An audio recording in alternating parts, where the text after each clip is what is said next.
Greetings one and all to the most cursed, most cringiest corner of the internet. A YouTube channel content creator actively alienating everyone, in both the analog and digital world. Well, welcome and good evening, wonderful dice of all alignments. I am Lunar D8. OBS chance is working just fine. Let's hop into it, shall we? This should be part 3 of the horrific Xanatorium. This game will have multiple endings, and we have yet to get to a single one of them. So let's see. Alright, I was supposed to make a decision. No idea what the right choice is. Oh yes. Alright, but don't do anything dangerous. As soon as you see any danger, run away. Okay, so we will leave in the morning of the day after tomorrow. The sooner we finish the medicine, the more lives we can save. I need to readjust the size. There we go. That's OBS. OBS is good. Good for you, OBS. Make preparations before then. Got it. After that, the three of us made a plan and parted.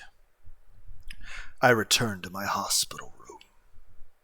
The room had changed into a gray inorganic box with peeling wallpaper and paint.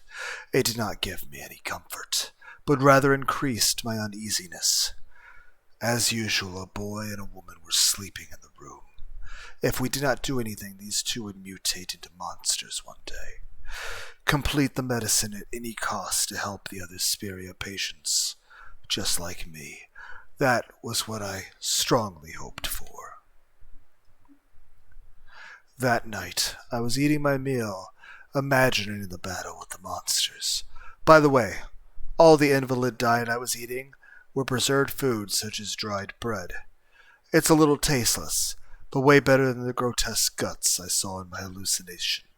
I fell asleep feeling nauseous and anxious. Morning.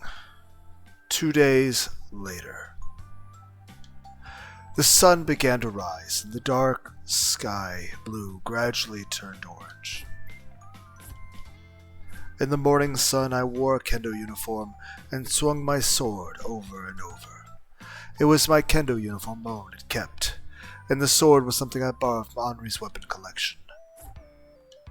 The sword was almost twice as heavy as the bamboo sword I normally used, so I wanted to get used to handling it as much as possible. You're going to be gobbled by a monster no matter how hard you try. Just stop it. Geldy suddenly appeared. Killing it with a curse was a failure, apparently, and his presence proved that I still had Spiria. So the only way to completely cure Spiria is to make medicine. Why not stop the useless struggle? I don't want you to die either. After all, if you die, I'll disappear too. Boo-ah-ha-ha. Ah! With a single swing I got rid of Geldy. That was interrupting my practice. Rui, we're leaving soon. Moan came to call for me. Yeah, okay. I took a deep breath, suppressed my racing heartbeat, and walked with her to the bus. I knew you'd look good in your kendo uniform. You think so? I'm glad you came out of your delusional world in the end. But weren't you the one who brought me into my delusion? That's true. It was of necessity, and to tell you the truth, I like seeing you facing the reality. Personally speaking, you used to say you wanted to be the best in Japan at kendo, but one day you stopped saying that. I suppose you lost to a stronger opponent or something, and realized that you couldn't reach that dream. Why does this remind me of the beginning of Baki, that little intro, like, where every man dreams of being the strongest? I do still strongly suggest the manga of Hajime no Ippo and Holy Land. Really great fighting mangas that are kind of quote-unquote realistic. She had hit it. I never expected her to be thinking of me that way. Even so, you continued doing kendo. You faced the reality and didn't run away from it. Even if you weren't the best in Japan, you still looked really cool to me. Well, thank you. I was only continuing out of habit, because I could not give up on my dream.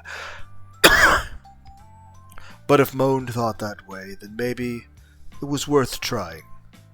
I mean, most of the people to compete against are already dead, so... I mean, we're kind of the best in Japan by default now. Thanks. I gave her an honest smile. Now then, take care of the rest. Anri finished her conversation with the people who had seen us off and got into the driver's seat. The engine rumbled as if it were trying to push us to go into the jaws of death. The bus started.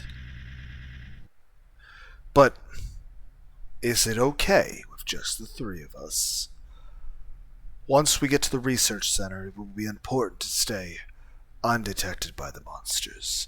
That's why it's best to keep the number of people to a minimum. And most normal people will not risk their lives. 2 is more than enough. I felt a look of passionate expectation from Anri, although I could not see her expression.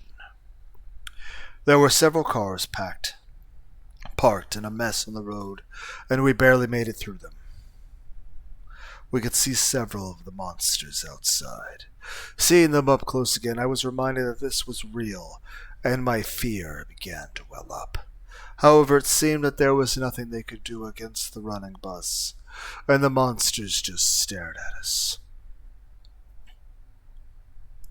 About 10 hours had passed, and outside was already getting dark. Possibly from the influence of entering the city center, it was obvious that we were seeing more monsters.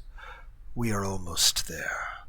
Once you get there, try not to get spotted by the monsters. Even if they find us, just run away. We will be stuck with more of them if we try to fight them. I nodded in agreement, clutching the grip of my sword. Basically, our sword is basically a fire extinguisher. Like, let's say if you're in a massive building, the purpose of the fire extinguisher isn't for the people in the massive building to fight the fire. It's for them to put out the small fires that are preventing them from leaving. If you're in a big building, especially like a skyscraper or something, your main priority, whether it's a warehouse or a skyscraper or whatever, your main priority should be to escape the burning building, not to try to stop the fire. Unless it's absolutely a very tiny fire. But if it's like a really big fire, then the purpose of the fire extinguisher is either to directly save somebody or to get rid of a small fire that is preventing you from escaping the building. You are not supposed to be trying to fight the fires. We arrived at the research center and parked the bus in the shadows. Let's go. Okay. As we got off the bus, we crouched down and quickly walked into the building. The research center was abandoned, as expected. And... okay, I know this sounds weird. You see that? I know you guys don't see me pointing at it. And I don't know how to, make the... Sarah? There. I don't know if you guys can see my mouse. You see this crack in the wall? This here looks like an eyeball. And this is hair, and this is the face. It's just like... it's like a really enlarged, irradiated nuclear waste Dora the Explorers right here. Do you guys see that too? It's like... you guys remember that game called Oni where there's a giant purple, Obama guy chasing after you? If you did a DBZ fusion of, giant mutated purple Obama and fused him with Dora the Explorer, that's what we have here. Does anybody else see that? Okay, I should probably focus on the game. We ducked down to avoid being detected. With monsters looming, my heart beat loudly from nervousness and fear. It'll be fine. Just think. They are trees. That reminds me, I play, Warcraft. I'm gonna cut down all the trees. Don't really play the game normal. What can I say? It's just fun to cut down all the trees. Moan might have sensed my nervousness, and she gave me some advice. Right. This is when I need to use my imagination. My shoulders relaxed a little. We walked carefully in order to not be spotted by the monsters. However, the monsters' number were too large that they quickly found us. It was almost impossible to reach our destination without being spotted. They found us, hurry, and run to our destination. We hurriedly went up the stairs and entered a certain room on the 3rd floor under Anri's guidance. The place we arrived was a room full of chemicals. Okay, we are in my lab. Move the shelf there so the monsters can't get in. Will do. Moan and I moved the shelf near the door as instructed. On the other hand, Anri was moving toward the door at the further back. We struggled with the weight of the shelf, but we managed to bring it to the door. The monsters would not be able to come in for a while. Garg, Anri let out her voice. I looked where the voice came from and saw her on her hip with the gun dropped, and from the darkness of the back of the room, a monster appeared.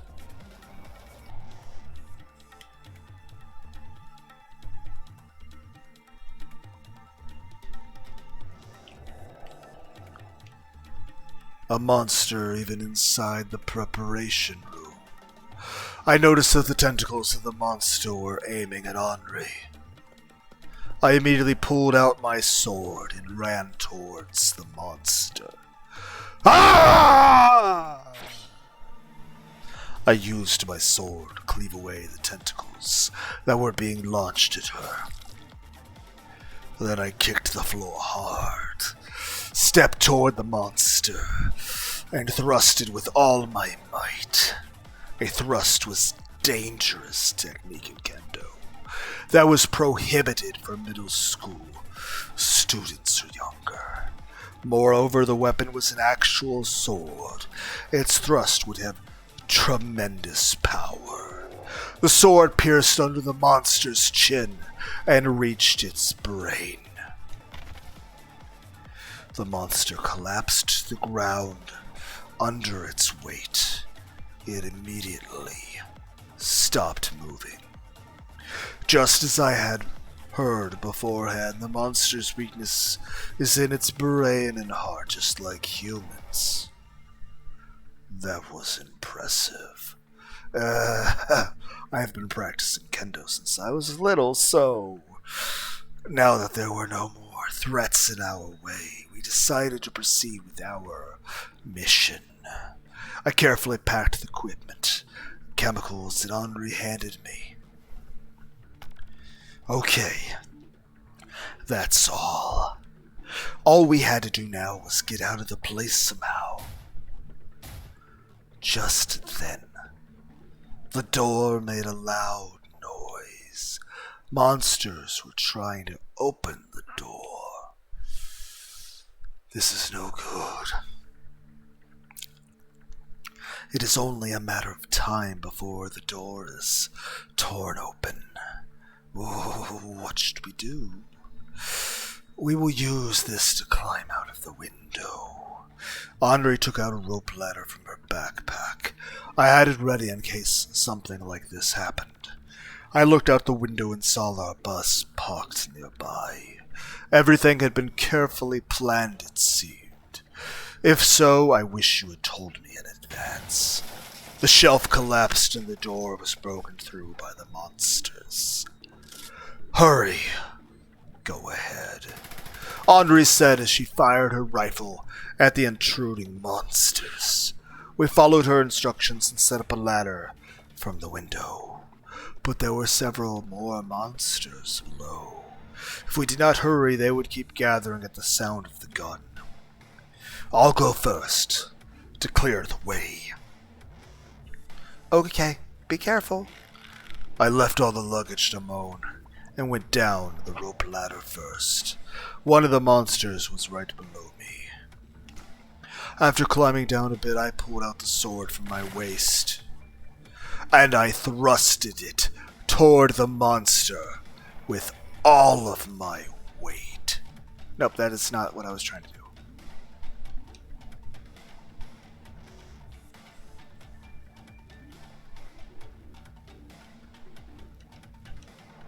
The dark red blood and flesh of the monster scattered around, and I was also stained with its color.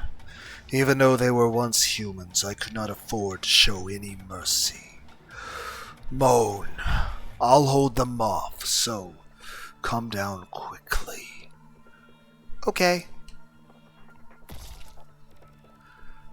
While she was coming down, I jumped and struck one of the monsters in the face.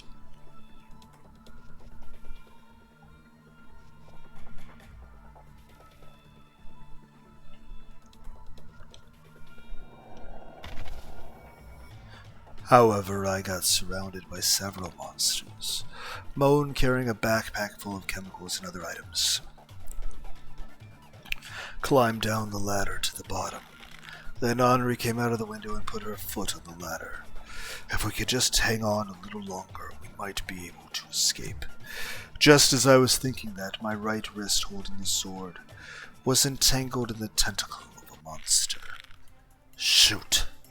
When I looked at the tip of the tentacle that wrapped around my wrist, the monster I had just struck in the face was getting up slowly.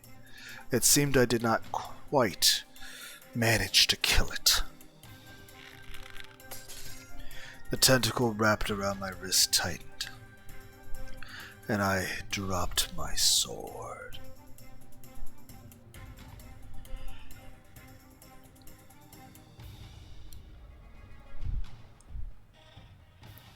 I turned around to see another monster approaching from further back. The tentacle was coming towards me from the monster in the back. Watch out, Rui! Moan stood in front of me to protect me. That's not good. I'm pretty sure that's where she keeps her internal organs. She needs those to live. In the blink of an eye, she was pierced around the shoulder by a tentacle. No. She put her life on the line to protect me. Her body was caught by the tentacles, and she was about to be eaten by them.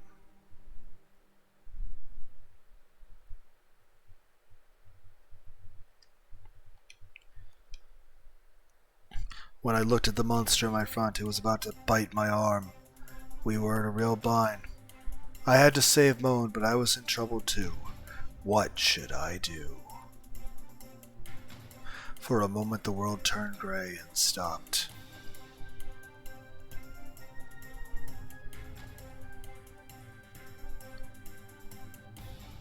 My arm was about to get eaten.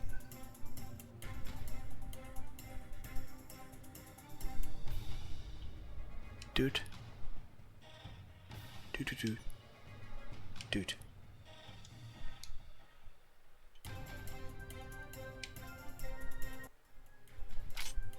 I immediately picked up the sword with my left hand, and without paying attention to myself, I threw the sword at the monster that was about to eat Moan. But the distance being so close, the sword caught the monster in the chest and pierced through its heart. The monster screamed and fell on its back. I never felt so grateful to be born ambidextrous. Arg! Arg! Right then, I felt a tremendous pain I had never felt in the right side of my body. It was the monster that had been entangling my wrist with its tentacle. Its sharp fangs had easily snapped off my right arm. I almost lost consciousness from the pain, but I managed to hold it. Honestly, you're probably losing consciousness from the blood loss. However, I could not move my body. I was in a bind. Just when I thought was the end for me. A gunshot echoed in my ear, and the monster's head that had been holding my right arm and its mouth exploded. I'm gonna need a tourniquet. I looked toward the sound and saw Anri, who had come down the ladder firing in all directions. The monsters around us collapsed on the spot, spewing blood from their chests. but the monsters kept on appearing from the back. The heavy, dull sounds of gunfire turned into the light sound of a trigger. We're out of bullets. Run to the bus. Anri put away her gun and carried my dying sister on her shoulder. Okay, I barely managed to reply as I was sweating in pain. Honestly, we're probably just going to bleed to death from the running, because it's the adrenaline alone. I mean, honestly, if there's enough adrenaline pumping in your body, you could have one of your big toes cut off and you'll probably bleed to death. Now, again, that works differently on different people, depending where you get cut. But I mean, there was people, like, back when people were still riding horses and shooting people with fucking muskets. A dude got shot in the fucking leg, and he stayed on his horse even after he died. When they took him off his horse, he had been dead for hours, and nobody had noticed. And then they took off his shoe, and his entire fucking big ass boot, like this really big ass boot, it was just full of blood. He had it was just full of blood. His foot was waterlogged from just sitting in his own blood. I moved forward, trying desperately to keep my body, which was about to be completely blown through. You guys know what I said. No, I'm going to black out. That makes sense, honestly. I mean, then again, I've been in situations where I'm not losing blood, and yet physical things wrong with the body did induce things where I was going to black out. Then again, blackouts can occur for multiple reasons. It could be blood loss, it could be psychological things occurring, or it could just literally be, physical issues with the body that, your human body's like, there's a problem. And it's like, fuck.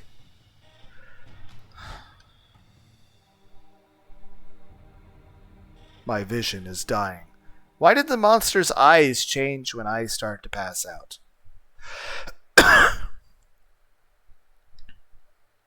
Or am I just imagining that?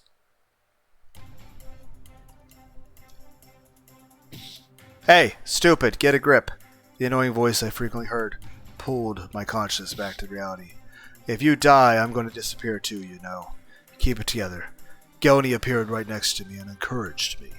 I almost fainted. I never thought I'd be grateful for this disturbing voice. The monsters kept coming at us from both sides. We managed to barge into the bus just in time. Anri lowered moaned to the floor and sat down in the driver's seat. We are leaving for now. The treatment will be postponed. Okay. The bus departed. My right arm was bleeding badly. I felt like I was about to lose consciousness from the pain. You're probably going to lose, you've lost blood. Honestly, your heart's going to eventually not be able to function. Your blood pressure's going to drop too much. The surroundings were in a terrible state, all covered in blood. I tied the right arm tightly with a string, using my left hand and mouth, and dealt to prevent bleeding as much as possible. When I looked at Moan, she was already unconscious. Would she survive? After running for a while, the bus stopped at a place where no monsters were around. Sorry to make you wait. Let us start the treatment. Please, see Moan first, please. Understood. After telling her that, I let go of my consciousness. The next time I woke up, I was in my bed, in the abandoned hospital. I checked my right arm. Bandages were wrapped, of course, and my arm was gone. The sighting of those told me that it was not a dream, but at the same time it was a sign that we had succeeded in the mission. As soon as I got up, I felt a strong pain. What about Moan? Is she safe? I looked into the room next to mine. I found her there sleeping. That's a relief. I was relieved from the bottom of my heart. Are we hallucinating? I thought that I made the right decision to save Moan first. Then I looked at my lost right arm. Fighting against the reality did not mean everything went as I wished. Idealism is only a fantasy. I knew that very well. You're awake. Anri appeared from behind me. Yes, thank you for taking care of everything. I am the one who should be thanking you. Thanks to you, the medicine will complete. We won't know if it works until we try it, though. When do you think it will be ready? A week should probably be enough. 2 weeks passed since I returned to the abandoned hospital. I looked in the mirror. The sores on my face were gone after the medication, and I was showing signs of a steady recovery from Spiria. However, the gray hairs were not cured yet. I had not seen Galney any longer, so I guessed the medicine might have been effective. It would be great if my lost right arm also grew back. I left the bathroom and headed for Moen's hospital room. I casually opened the door.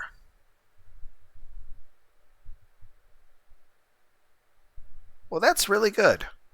Because, take a quick look, guys. Look.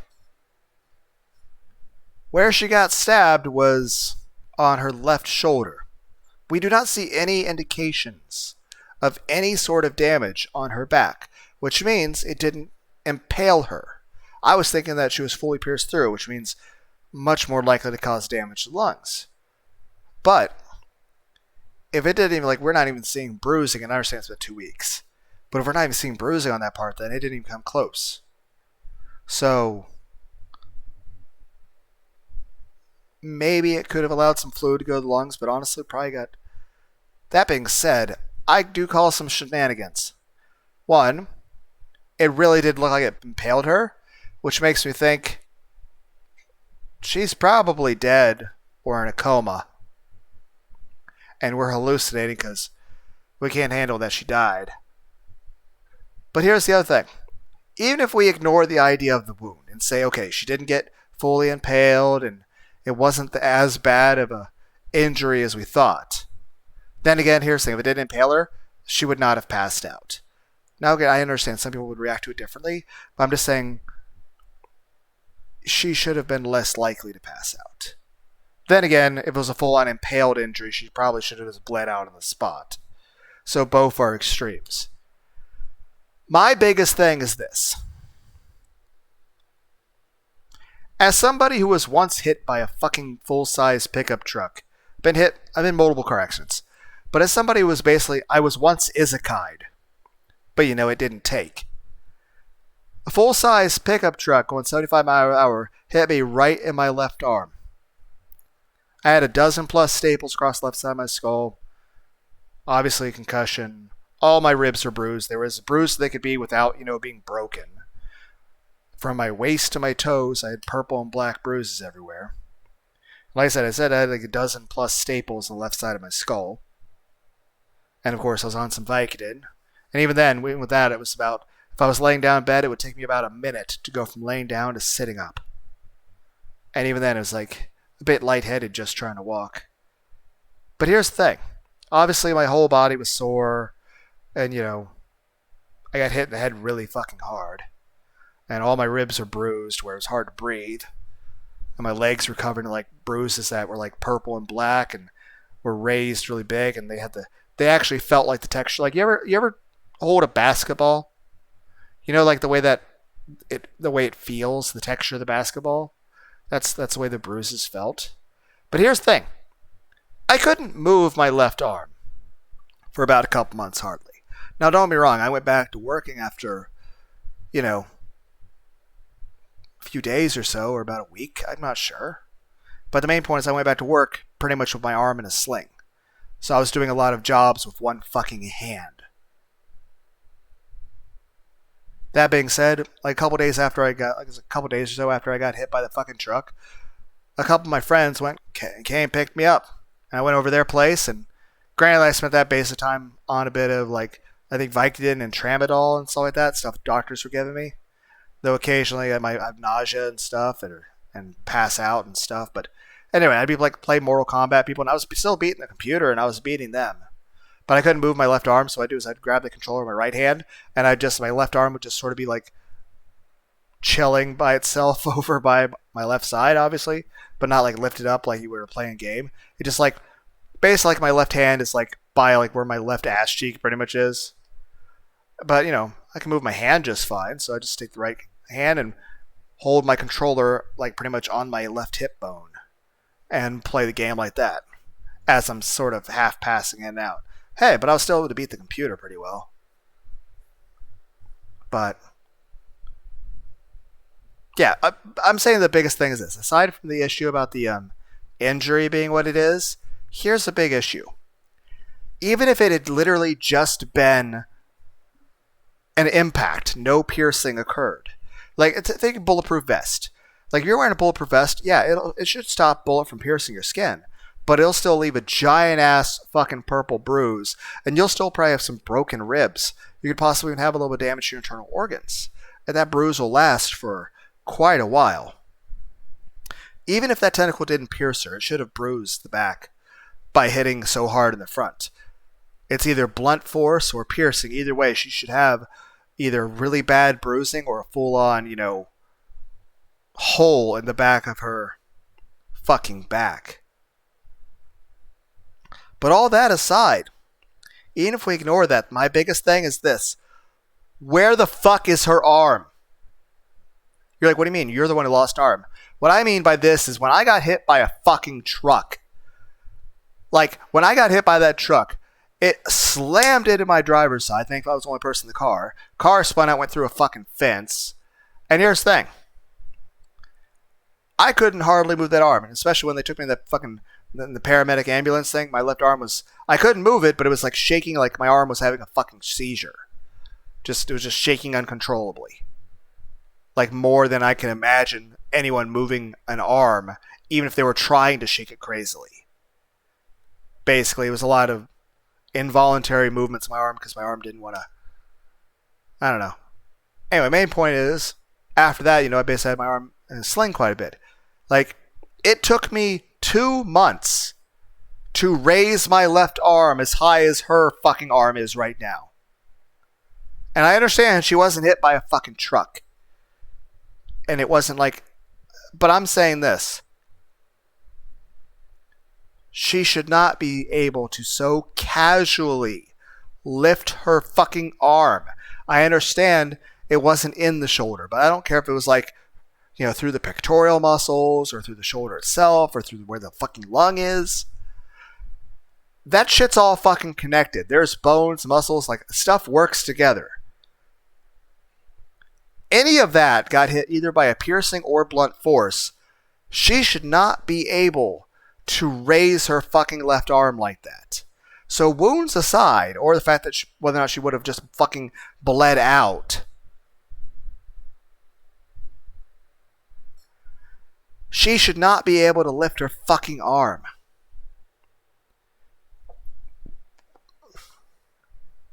That's the thing. She should not be physically capable of raising her arm. Because like I said, it took me like 2 months to be able to raise my... Like here's the thing, for a while there, when I was going back to like trying to use two hands with things, I wasn't able to like lift my arm. So what I would do is I would sort of like spin my fucking hips really fast, and I would sort of like hip check my elbow to bounce my arm up. So if I needed like to put my arm on a counter or something, I'd either physically lift the left arm with my right arm, or I would like twist my fucking ass and hit my fucking left arm with my ass cheek and just like knock it up so I can then use stuff as I would have the left arm just sort of hanging on a counter as I do things with both hands together so I can get the left arm in the appropriate place. Like I couldn't physically lift my own left arm from, from a hanging position to a 90-degree motion where the hand is in front of me, where it's still, below my, nipple level.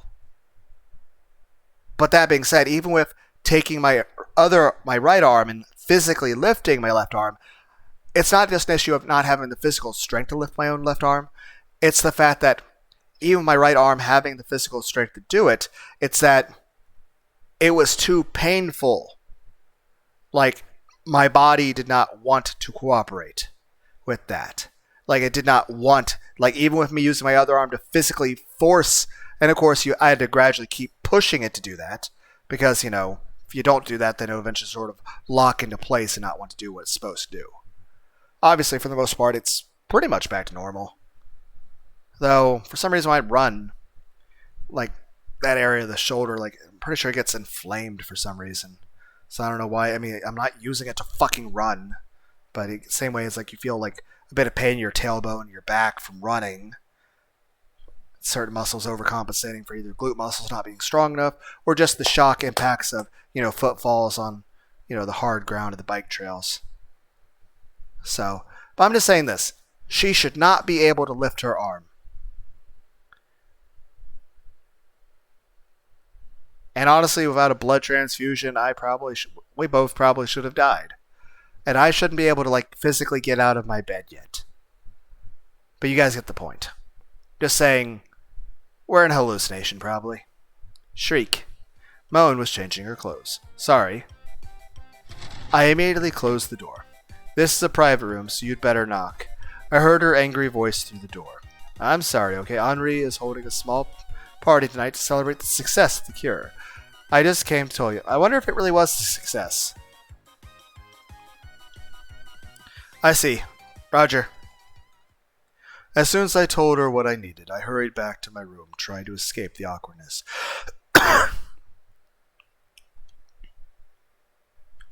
Then the boy in the same room came up to me. Hello. It was the first time a patient in the same room had spoken to me. You made the medicine, right? Thanks to you, I'm starting to get better. Well, I helped, but I didn't make the medicine. I wonder who told him that. Really, but if you helped, it's the same. Thank you. Yeah. Was I able to be the hero to this kid? If so, that would make me happy. A sense of joy and accomplishment slowly rose in me. It was time. Moan and I headed to the director's office, where we were having a party. In the room, there was Anri and a group of people I used to see as nurses and doctors. Although I call it a party, the food are not that fancy. Still, it's the spirit that counts. Now, have all the fun you want. The director opened her arms to announce the start. She was the only noisy person. Everyone else was chatting and laughing modestly. Will she take off her gas mask when she eats? With such a question in my mind, I ate the food, which was a little more sumptuous than usual.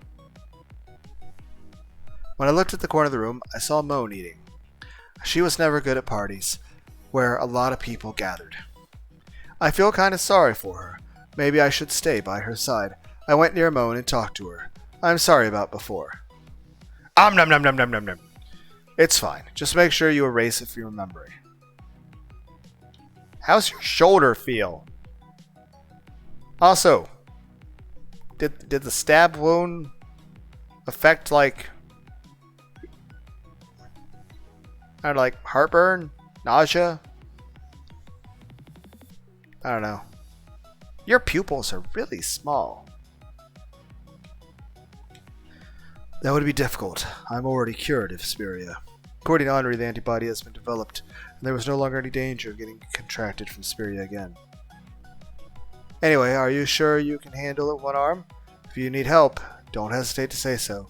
I'll be fine for the most part. I'm ambidextrous after all. How about you? Is your wound okay?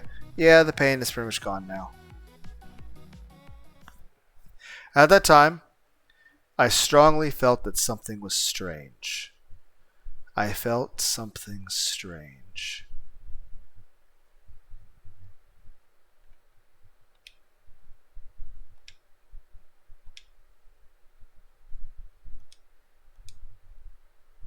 Be concerned! You cannot choose this... What?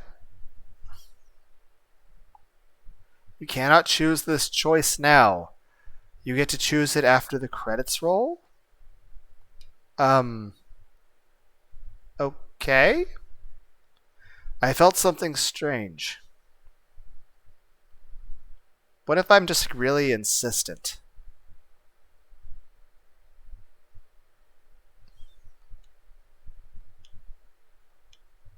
Can I just like brute force this?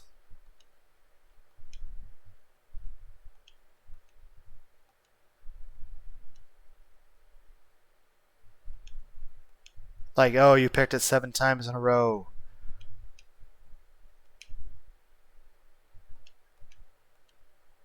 That makes sense. You said credits roll, so are we at the end of the game? Okay, so I'm going to try one more time. Okay. Happy ending it is. What was it? Something bothered me. Never mind, it's not a big deal. I looked over at where the noise was coming from, and Anri was offering an alcohol to a young man. Come on, drink more. You only get to drink at a time like this. Then she suddenly looked at me, and I had a bad feeling about this. You're 20 years old, right? Drink up. She came towards me and forcefully made me hold a glass of wine. I mean, it should be fine. Wine is not that alcoholic. I mean, as long as you don't drink the whole bottle, you probably shouldn't, feel drunk, right? Everyone's like, you're not qualified to talk about this. You don't drink. I drank Pepsi.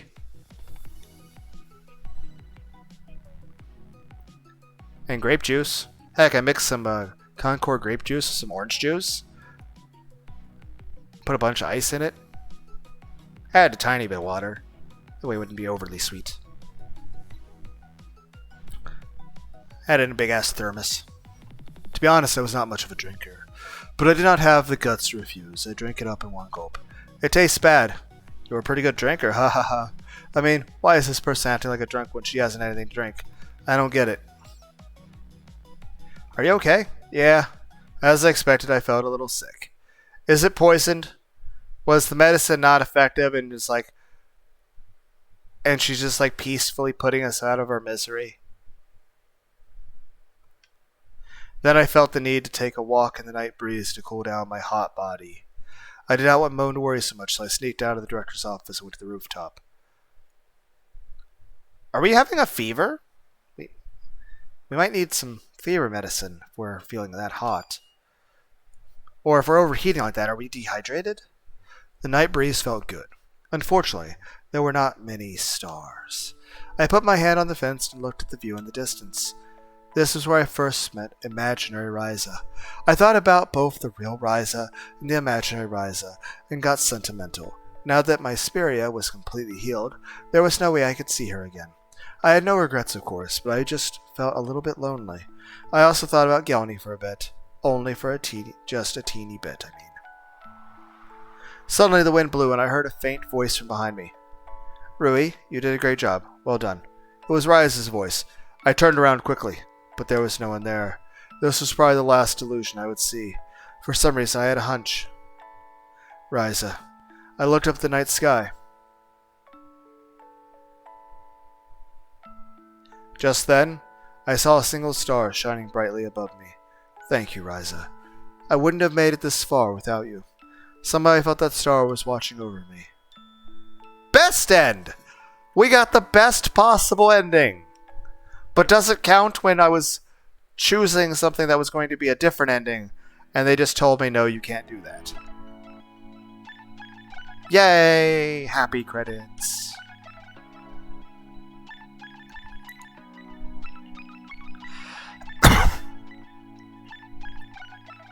I have no idea how to pronounce that. But you did a good job. Why would I mean, I can understand if I've seen it multiple times, but I'm going to watch the credits if I haven't seen it before. Now, that being said, I wonder, are the credits specifically set up depending on what ending you get, so as to not spoil you for the other endings? Or are they purposely left in to be as sort of teasers?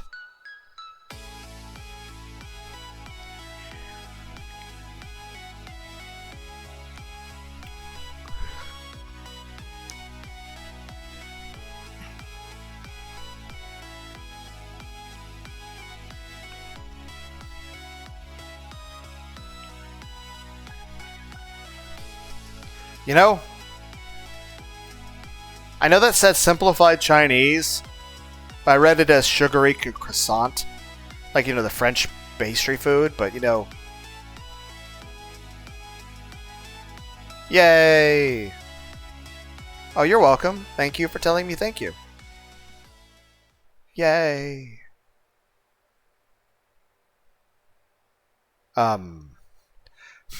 What, you want to see the other endings? You're a real sucker, Bohaha. There are things in this world you're better off not knowing. I'm not going to take any responsibility. You okay with that?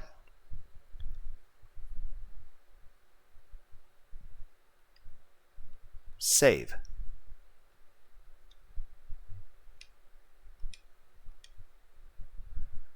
I'm not going to take any responsibility. You okay with that?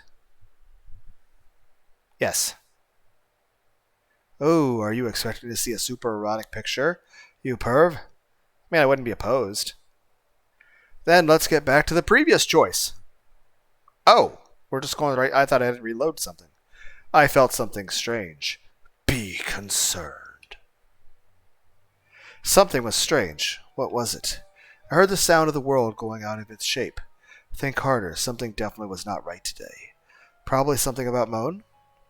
I frantically recalled my memory. When I saw her changing by accident, there was no wound on her body. Her wound went through her body, and she was badly injured. However, there was not a single bruise. Then this, sitting next to me, who was it? Maybe this Moan was. Maybe it was my hallucination. Maybe my real sister could not survive and died. Maybe she is healed and we're just sort of imagining her as not injured. If that was the case, then my disease was not cured. If so, how long had I been delusional? All of a sudden I was confused. But maybe I just missed the wound. That also means probably I was poisoned with the... You're like, oh, why didn't Anri drink? I mean, why didn't Moan drink? The answer is this. She's not real. Moan didn't drink because she's not real. And Anri, she's just killing all of us because the cure failed. So she just told us that it succeeded. But maybe I just missed the wound? I regretted about having a wild imagination. However, the truth will never be revealed unless I confirmed it. Moan was eating next to me. Save. Apply.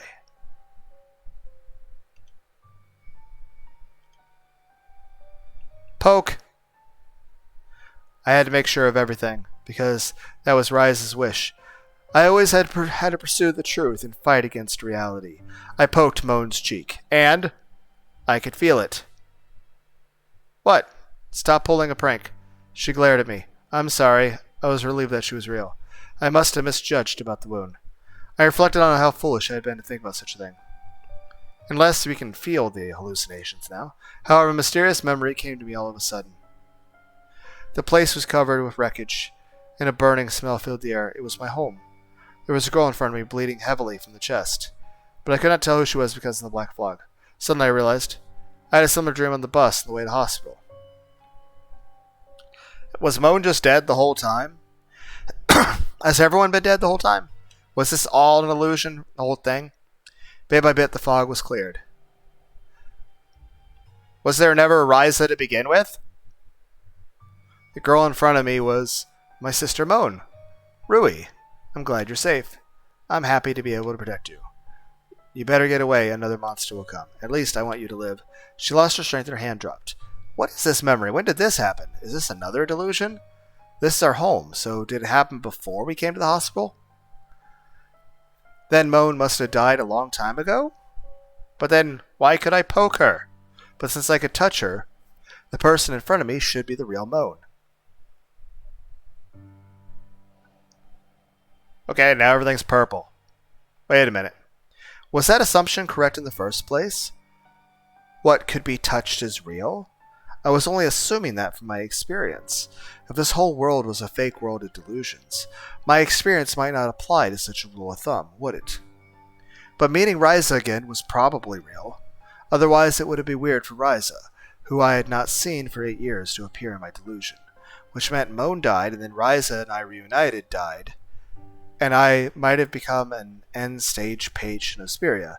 When we became an end-stage page era, we get obsessed with delusions and can never come back to the real world. If that was true, then everything I had been doing before coming to this hospital were all done in the dream world. I was in a dream from the beginning. Now here's the thing. All the monsters that are roaming around, are they still aware? We're not saying it's zombies where people are dead and just their corpses are reanimated. What if the body's moving on its own, but the person's still actually alive, and the personality's still intact? It's just the person's stuck in a dream world. Because, your body paralyzes itself when you're asleep, so that you don't move your body in your dreams. What if you're dreaming, and you're stuck in the dream, like a coma, but your body is moving on its own under animalistic, impulses, being controlled as if, either the effects of, say, a virus, or, a mold thing, or it could be your brain could have split into two at that point, and there's a version of you that's stuck inside your brain, having a dream, and the other version of you And it could be that when you're moving around, like when you were stabbing those people with the sword, it could have been you were stabbing actual humans, but you're imagining them as monsters. So it could be that all the, especially if we are fighting actual monsters at any point, that it could be all those monsters actually think they're still human and are actually living out some sort of delusion, thinking that they're, surviving in some way. I was in a dream from the beginning. No. There was no way I could admit such a thing. Maybe the medicine was incomplete, and some weird memories were made of my delusions.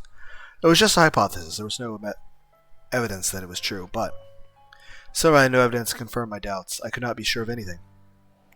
Was this world false, or was it real? False? My head was messed up. God, no, not anymore. I don't want to think about anything. What was Rise's wish? I heard something snapped inside my head. My vision was slowly being swallowed by the darkness. Being swallowed, swallowed. Waha, you can't escape from me forever. Last thing I heard in the darkness was an unpleasant voice, like a saw sawing through the skull. Hello? Crazy Ed. What? Okay. What? Go back to previous choice. Don't poke cheek. I was about to poke her on the cheek, but I stopped last second. What, were you trying to pull a prank on me? Moan glared at me. No, I wasn't doing anything at all. I did not need to always pursue the truth in every world. It was not a bad thing to seek the truth, but it would be a mistake to let it destroy your heart. Besides, only deity can prove the truth. Then it would be better to choose the path that seemed to be fun. I remember Rise saying something like that. I could choose the truth, and the answer was up to me. Maybe the imaginary Rise wouldn't tell me that all along. At least that's what I thought. I looked at Moan beside me eating her sandwich. Ah yes, Moan, I need to thank you. For what? For protecting me at the research center. And you've been taking good care of me ever since I got Spiria. I didn't tell you that. I have my appreciation. Hey, there's no need to. I decided you and I did it because I want to. But still, I want to say this to you. Thank you. Yeah. Her face got bright, and she gave me a small smile. I felt happy seeing her smile. Unlike the time when I went crazy after Rise's death, Moan and I could share each other's feelings. And seeing her smile made me want to cherish this world, and that I believe in. Because this happy feeling I had was undeniably the only truth. Yay! Everybody's happy. Except for my right arm that you can't fucking see.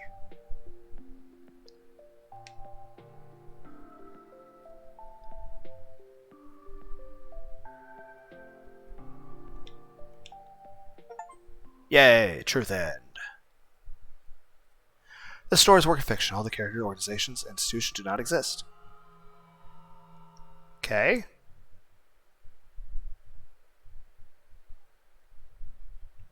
Yeah, I think I did all the endings there.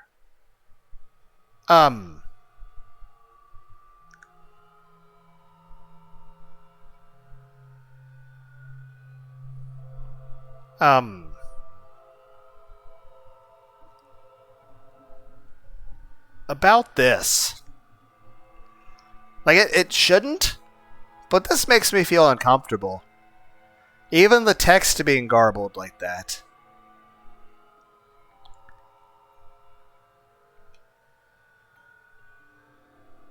Oh, I can choose where to go. Cool.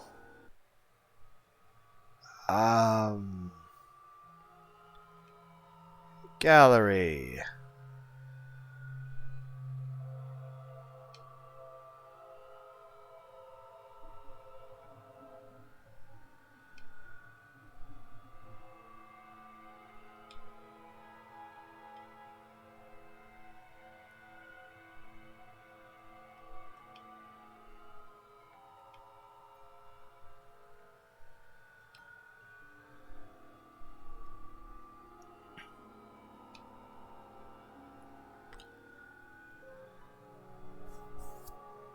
Okay.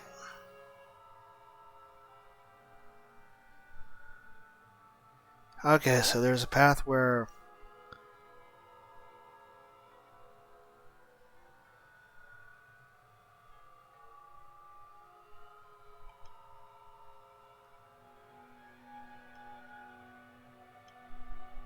Huh.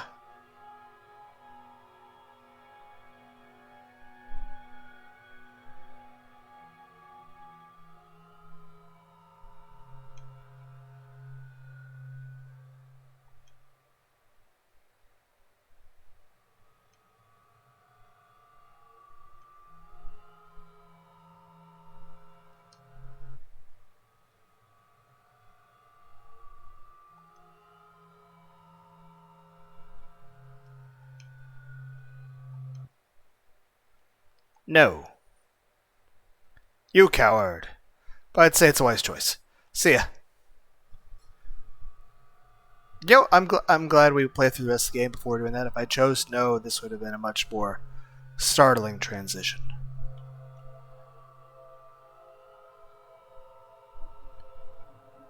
Okay. Load.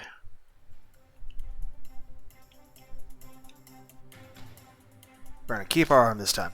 I immediately picked up the sword with my left hand, and I thrust the sword in the face of the monster. The monster groaned and fell again. I did it. I looked back at Moan, and there she was. Not being very healthy. With her head eaten by the monster.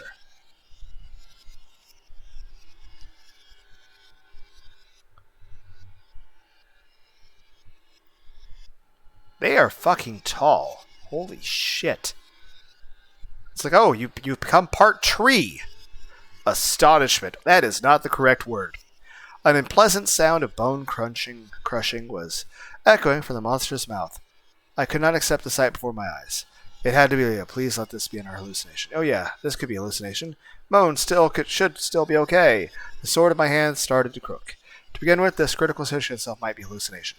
Escape from reality when I should not. Oh, and I have been stabbed. Before I noticed, pierced through the chest by a tentacle of another monster. Being caught off guard, a moment resulted in my death. And we're dead. Vision gradually narrowed, and everything faded to black. This mission would probably fail. If I had accepted that reality properly, I might at least have been able to save myself and the other patients. Sorry, Reza, I guess I was not prepared enough to face that reality. Bad end 2.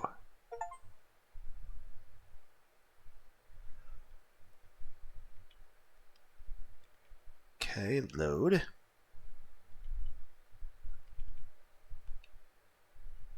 Load.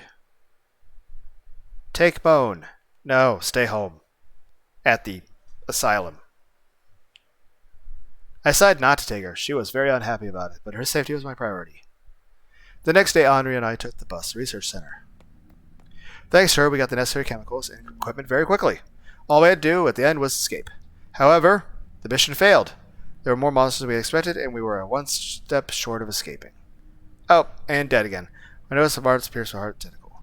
What did I do wrong? It seemed that reality did not work out as easily. If it would end up like this, I would rather good time with my imaginary Ryza. Last thing that came to mind was fading conscious Ryza's gentle smile. Bad end 1.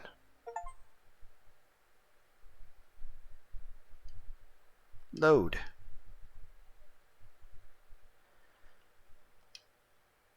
Load. However, I felt that I'd make the proper choice. Fantasy world! I still want to be Ryza, even if it's all a delusion. Besides, I can't accept such a harsh reality. Smiley face! Okay, I understand. Don't worry, guys, it's just Lunar D8 hanging out with his imaginary emotional support waifu. Definitely reminiscent of Chaos Head Noah. Ryza smiled for the first time today. That might have been also due to my assumptions and desires. You don't have to be on that side of the fence anymore, though. So, phase through it or something, like Terminator 2. At least the sky looks nice in this, hallucination. But I did not mind. This was the path I chose. Actually, I'm glad you accepted me, Rui. It was the original Ryza's wish for me to be erased. My wish is to be with you as long as possible. I see. Ryza's clear hair and skin seem to become a little darker. Yay! Everyone's all happy now. It's a sunny afternoon. I was having a chat with Ryza in the hospital room. Hey, sister! Welcome to the hospital. I'm just here talking to my imaginary girlfriend. My imaginary support waifu. My imaginary emotional support waifu.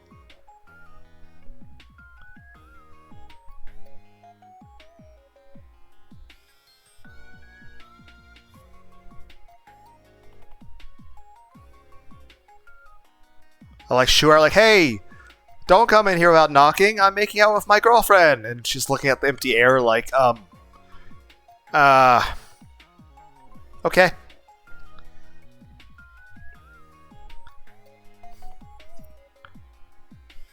I'm probably going to grab another emotional support can of Pepsi later. A sunny afternoon, I was having a chat with Ryza in the hospital room. It's a beautiful day. Ryza, what shall we do today? Well, I heard there is a way to go to another world. Let's try that tonight. Yeah, sure. Ah ha ha ha ha. Yep, everything turned out just great. We're all happy. Everything's good. Every day I spent with her was such fun. Ryza was smiling as usual. Just seeing her smile made me happy. All was fine. I made the right choice. I was supposed to be convinced and moving forward with faith and everything. Before I knew it, everyone but Ryza had vanished from my world. Huh? If anything, I could not even remember where I was. The surroundings were getting even darker and darker. All I could see was Ryza's smile. But it did not matter. As long as there was someone with whom I could share my feelings, even the darkest of worlds would shine brightly. Even if that other person was a fake. False send.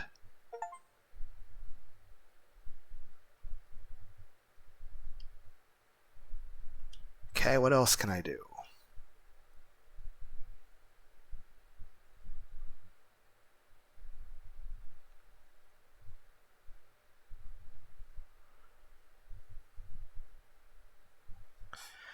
Like, I had to ask these questions, but I don't know if these had any effects on the story.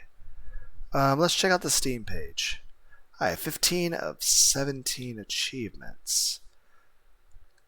So what are the other 2 achievements? Hopefully they're not locked, so I can at least have a hint at what I'm supposed to do. 2 hidden achievements. Great. Let's go to the guides. So I can see what I'm missing. View Community Hub. That is all in another language. I assume it's Chinese. So that doesn't fucking help me. Home. Click on this. What was that? Okay, discussions? Okay, so I had to just figure it out myself. It probably has something to do with the,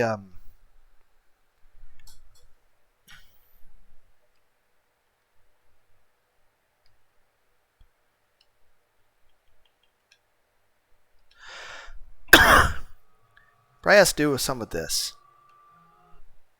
The F story contains spoilers. The main story, okay. We recommend you starting it after completing the main story. So bright. Everything seemed white. Where am I? Why am I in this place? Rui. Someone's voice of conscious brought to reality. Splash. First sound reached me was the world shifted with sound of waves. Oh, wow. For eyes, the blue ocean shining like a jewel, and it stretched out as if there was no end to it. The sun was shining brightly above me. It appeared I had gotten dizzy from strong sunlight. I turned around to see where the voice came from. Rui, what's wrong? Are you okay?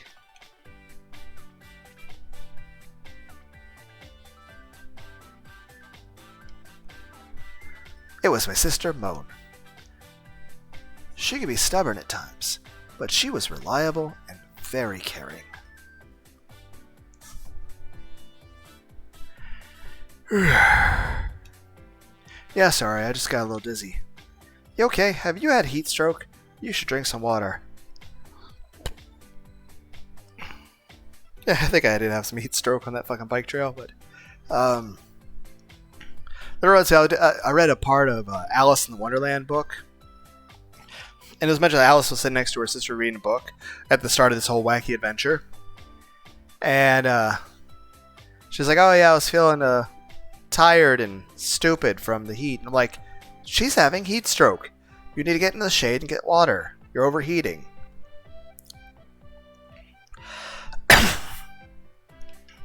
She took out a bottle of water from her shoulder bag and handed it to me quickly. Well, thank you. That's really nice of you. It was a smooth move, as though she was waiting for it. Thanks. Gulp, gulp. I gulped down about half of the water right away. If you don't feel good, you need to tell me. You've just been cured of the disease. Oh, this is going back to the possibility where we were thinking that the world wasn't ending and we just went to, you know, a normal medical asylum, hospital, and we're cured within 2 months, and we were able to return to our kendo tournament and our happy-go-lucky life. I'd actually forgotten that was a thing at one point. If you don't feel good, you need to tell me. Nah, I'm fine. The director said I've been completely healed from Spirit, right? Well, that's true. I was hospitalized at Kamikaze Sanatorium Hospital for about 3 months and was recently released. The spread of the Spirit virus seems to have slowed, and the total number of affected people had remained about 20,000. You could say it was powerful enough to be for a blood-borne virus. Hey, you two? Thanks for waiting. A clear, refreshing voice sounded from the distance. This is the director? Do we have to see her face? No, it's Ryza. That's cool, too. I want to see the director in a swimsuit, though. With the gas mask off. I want to see the director's face. And I want it to be cute. I'm sorry, it took me a while to put on sunscreen. But this is definitely a welcome.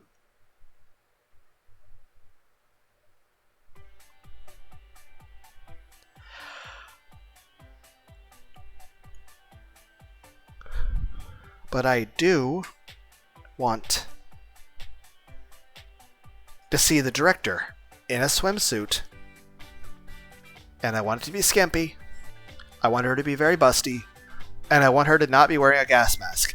But I want her to still technically, air quotes, as you can't see me doing the bunny fingers thing. I still want the director to, air quotes, have a gun. And by that, I mean I want the director to have a water gun. You know, a toy water gun. I want her to have giant tits, very skimpy clothes, very pretty face, and a big ass fucking water gun. Do not disappoint me, person who does cool art, but I can't pronounce your name. It was Ryza, my childhood friend from elementary school. We met again at Kamikaze Sanatorium Hospital, and we became friends again.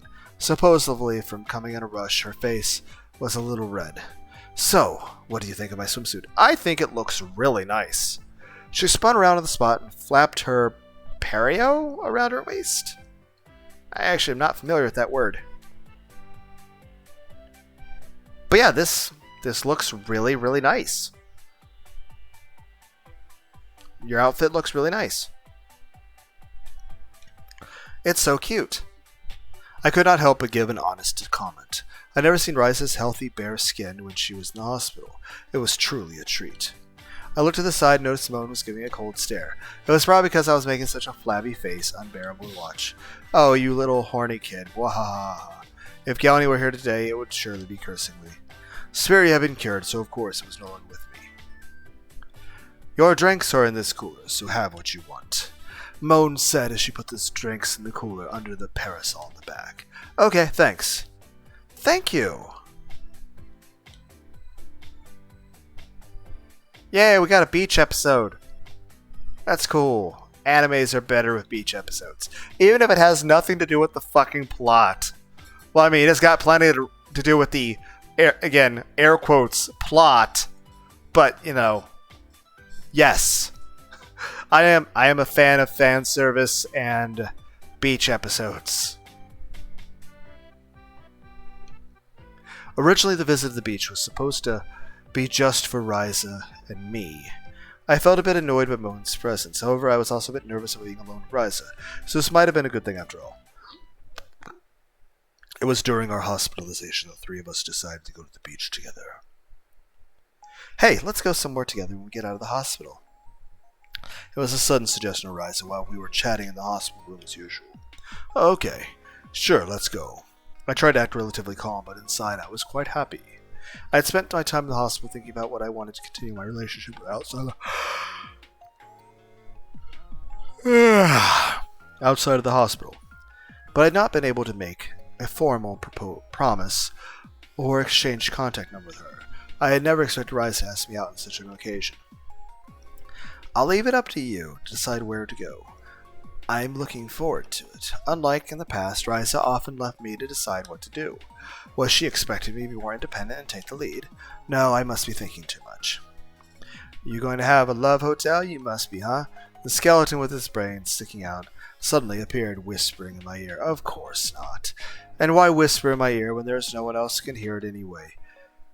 Then, that was when I saw a figure at the entrance of the hospital room. It was Moan. She had a paper bag of flowers in her hand, which showed that she came to visit me. Oh, hi there, Moan. Hello. Moan probably did not expect Risa to be here. She looked very uncomfortable. Yeah.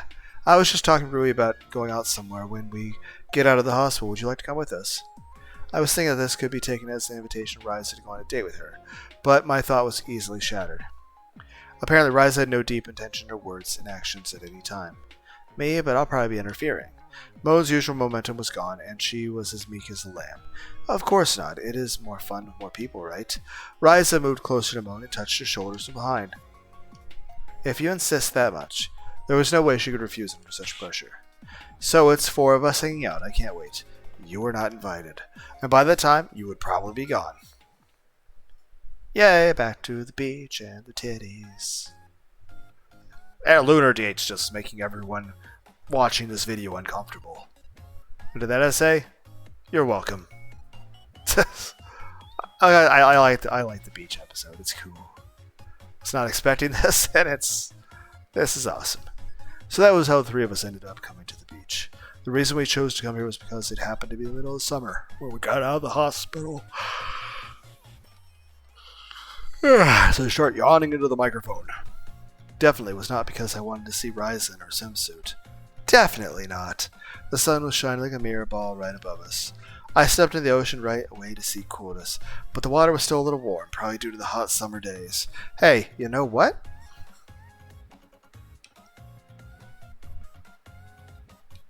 I did some research yesterday on the coast around here, and it turned out that there was a mysterious incident a long time ago where a group of people drowned.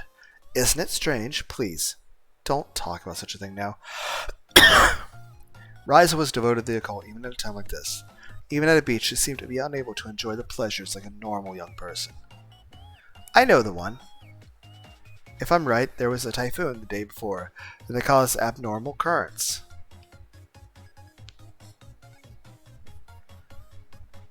Wow! Risa's mouth dropped open, and she made a dumb face as she heard Moan's sharp answer. As I thought, the 2 of them did not seem to be a great match, but Moan seemed to have gotten used to Risa enough that she could deliver a punchline to her, which means that no typhoons means that we don't have to worry. Let's go swimming. As she said, Risa immediately put on a pair of shiny black swimming goggles. Then she started swimming alone at great speed to the shore. She was even in a butterfly stroke. Come to think of it, Risa was very physically fit. She was often called morning assemblies, and she gained trophies in competitions. On the other hand, she was bad at studying and often got terrible grades. I wonder if she'll be alright. Moan was looking worriedly at Risa, who went so far in the distance. It appeared that her motherly nature was designed to turn to all those who need care. Well, compared to you, who can't swim and needs a swim ring at all times, anyone would be alright. Glare. Moan's stare pierced me. I quickly swam out to the sea to escape from it. Although I was swimming, I did not want to swim seriously like Risa. It would be too salty and unpleasant if the water got in my mouth. So I did not put my face in the water, and I floated around in the shallow water where I could stand on my feet. I then laid on my back for a while and floated in the surface of the sea. In front of me was the endless blue sky. I had been at the hospital for a long time, so this was a very happy time for me. However, there was one thing that worried me. It was the fact that I did not get to participate in the summer kendo tournament because of Spiria. I knew it was no use regretting it, but I had practiced harder than usual for half a year. So, it was frustrating. I'll do my best next year, I mumbled half unconsciously. For what? The question suddenly popped into my mind. I immediately shook off the question. Approximately about half an hour had passed since we started swimming. Well, this is adorable. I looked up and saw Moan swimming while Risa pulled her along. And everyone's like, whoa, this is a more simplistic art style. It's not... I don't care. It looks cool. I like it. It's cute. It's adorable. I am literally making the face that Rui is making back there. I looked up and saw Moan swimming while Ryza pulled her along. Stretch out your legs more, don't bend your knees. Moan was flopping her legs silently with a sulky look on her face. It was really funny to see her like that since she was always so bossy with me.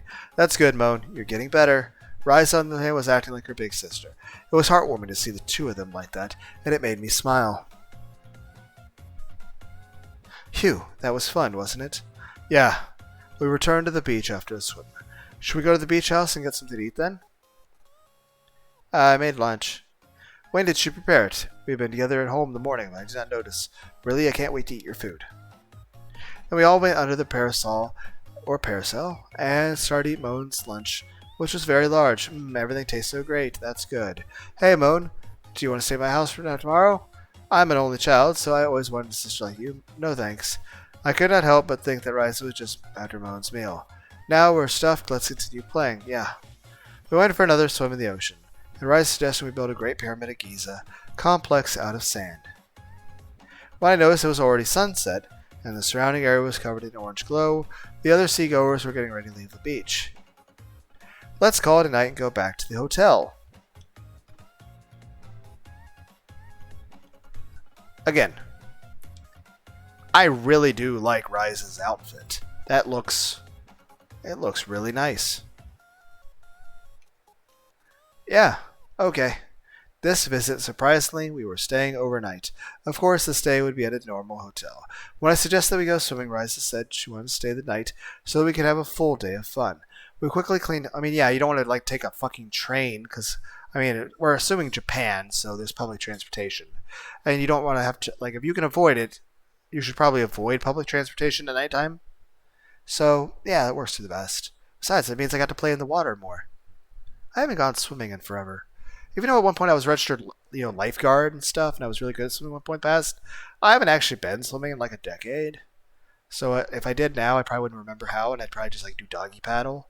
And then even if I did remember, I'm pretty sure my heart and lungs, I don't know how well that cardio would affect me and how much I'd get out of breath. And obviously, if you get out of breath while swimming, you could potentially drown. So if I ever do go swimming, I should probably just take it a little slow at first and just see how I react. We quickly cleaned up and changed our clothes before it got dark and headed to the hotel. The moment I entered the hotel, I was enveloped in the comfortable air cooled by the air conditioner.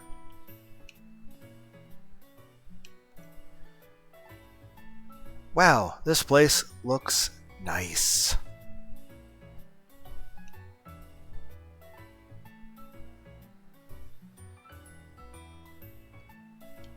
The hotel was located along the coast near the beach. It was not new, but not old either. It was a rather large tourist hotel in this area. I checked in at the front desk and received a room key from the hotel staff. Naturally, there was only one key. Since we were a group of boys and girls, we should have rented 2 rooms, but typical university students did not have that much money to spare. Besides, it's fine. It's not like we're a bunch of random strangers. So, people can spend the night in the same room and be perfectly fine. Now, granted, this story sounds kind of really fucking lame. But I did go to a prom my 11th year. My second to last year of high school. Did go to a prom. However,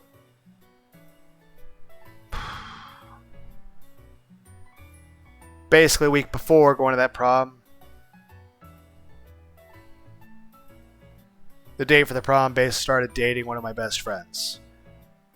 But we were always going to be just going as friends, but then we went to the thing. It was cool. Had fun still.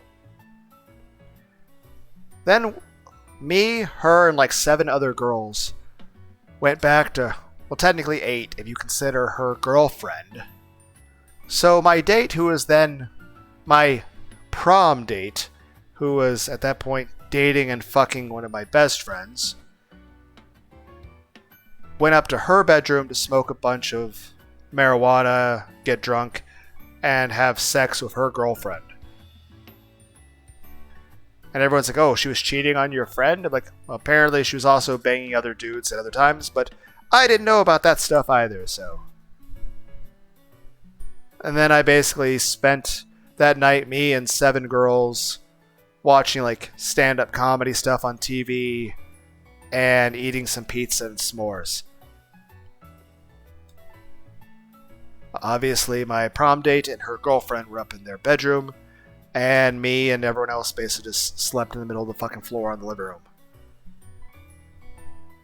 And no, there was no cuddling. Get your heads out of the gutters, guys. That being said, it was cool just to eat pizza and chill and have fun conversations. That being said, it was definitely a weird circumstance.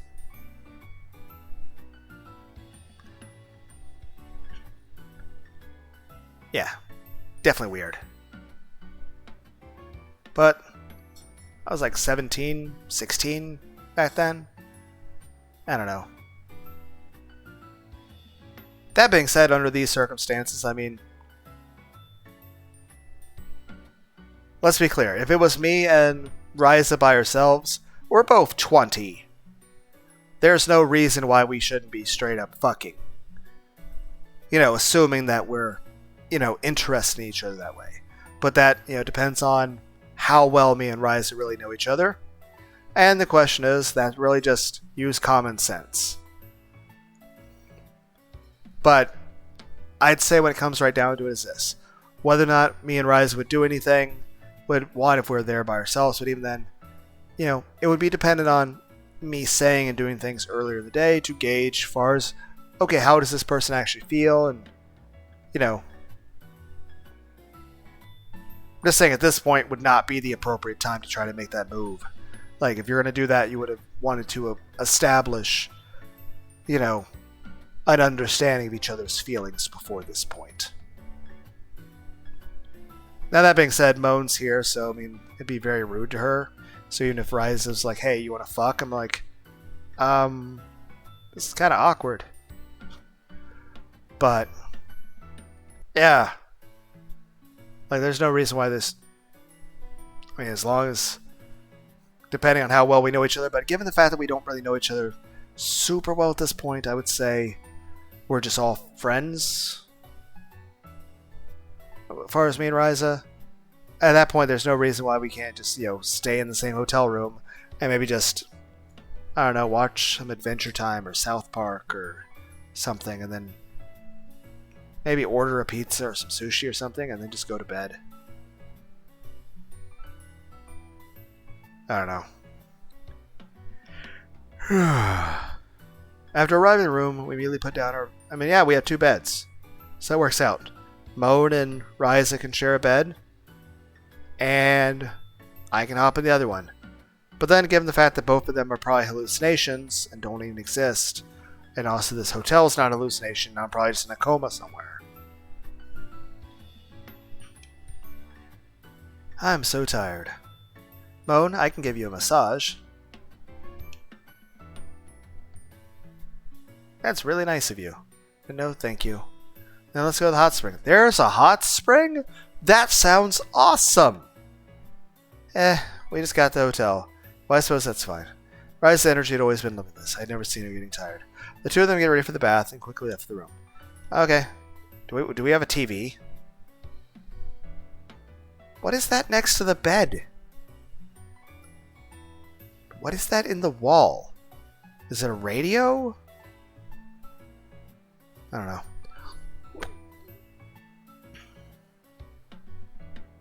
I'll enjoy a relaxing time until they come back.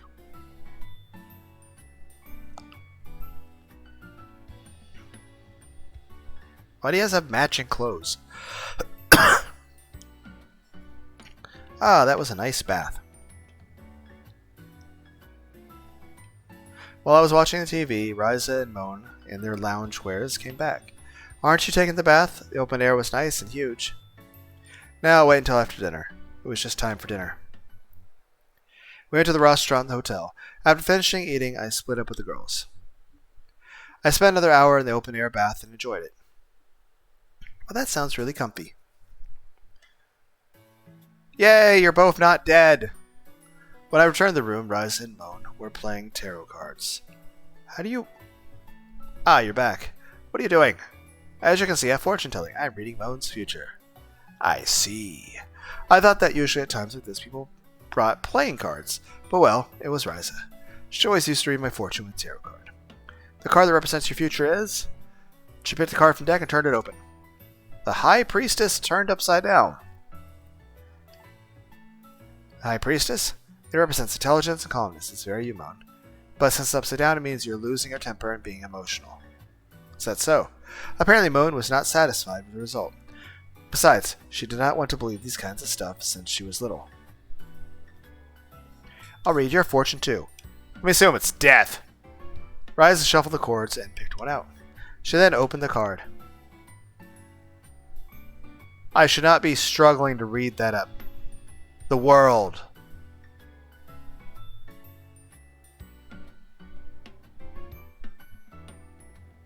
Okay, even if I flip that over, it's like it's also reversed in like a mirror. So, but that's fine. I mean, I don't think anyone else playing this game would have paid attention to that. Maybe I'm just seeing it wrong. The card represents the future of the world. It's also upside down. What is the meaning? Ryza said me memorize the meanings of all the cards on Major Arcana, but naturally I'd forgotten most of them. And even if I do remember, it's still nice for her to explain it. It means something like perfection or reaching a goal, but it's also upside down, which means you think you reach perfection, but something might be missing. To be honest, that doesn't ring a bell at all. What was perfection the goal for me anyway? Well, I guess it means you're generally satisfied with your life right now, although it's not perfect.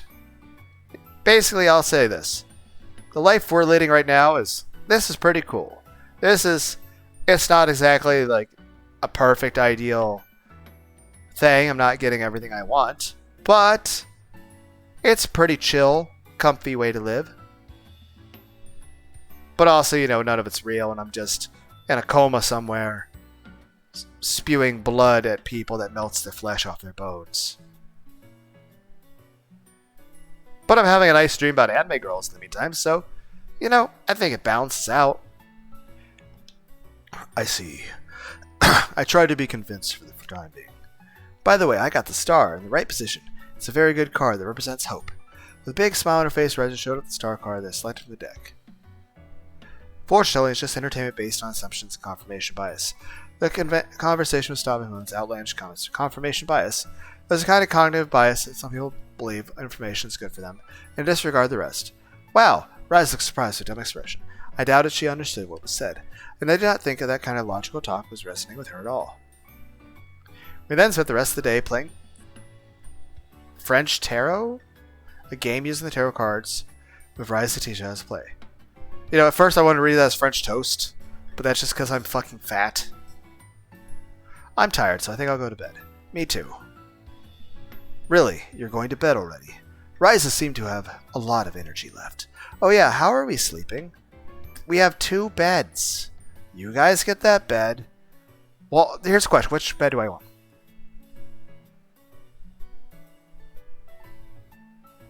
Do I want the bed by the window? I don't know. I'm not sure. Yeah, I want the bed by the window. Because I'm probably going to wake up in the middle of the night, and I like to sit at the... Because, I mean, the chairs are right there by the window. Like, I know I'm probably going to annoy you guys, because I'll probably have to get up and pee, too. And everyone's like, stop bitching about having to pee. I'm like, granted, I have had a bladder surgery, but I still pee a bit more often than normal. I'm just saying I tend to normally, granted not as much now, but I would definitely wake up several times a night. Then again, I also had very bad insomnia for a long time. And then, of course, when I was married, I usually was only sleeping a couple hours a day because I was working like so much and then having to do lots of other things, plus living in a unsafe circumstance. And then after that, I just was not sleeping very much when I was working at Skynet, but I was at least sleeping more. But even then, I was still waking up a lot to go pee. I still do wake up sometimes to have to go to pee in the middle of the night, but it's better. Everyone's like, why do you need the bladder surgery? Because if I didn't, my bladder was going to seal itself off, and then it was going to explode, and then I was going to die. And dying is inconvenient. But the main point is this. I also would like if I wake up, I'm not going to get right to bed. I'm going to drink some water, and I'm going to sit there drinking my water while I stare out the window. Yes, I like to look out at the trees moving in the wind. If it's storming, I like to stand outside and watch, the trees moving. I like to listen to the rain. Heck, I'm the kind of person, I'll go on a bike trail and I'll get lost in thought and I'll be thinking about a lot of different things, and I'll also be just watching the clouds and the sky and the trees. I like the sound the trees make when they move in the wind. Sometimes there's a rabbit that goes by, and I'll nod at it politely, like a curtsy sort of bow, and then I'll explain, the plot of, Brave Fence Musashi to the rabbit. And then I'll, imagine the rabbit's, someone from medieval times, and I'll be explaining geometry and trains. And everyone's like,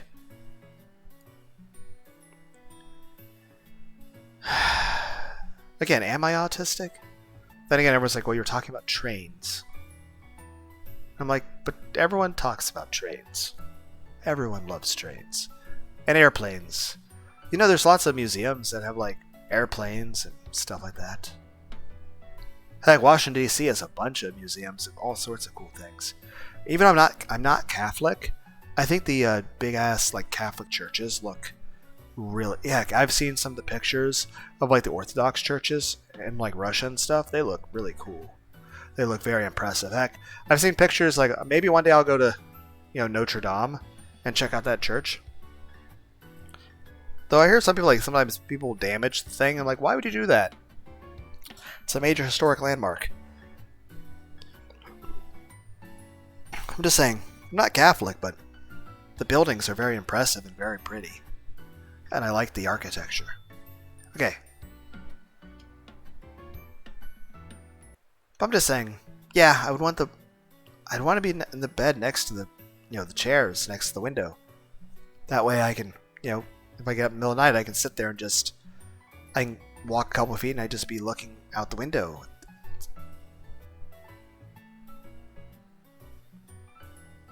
Especially if it's raining. I want to watch the rain. There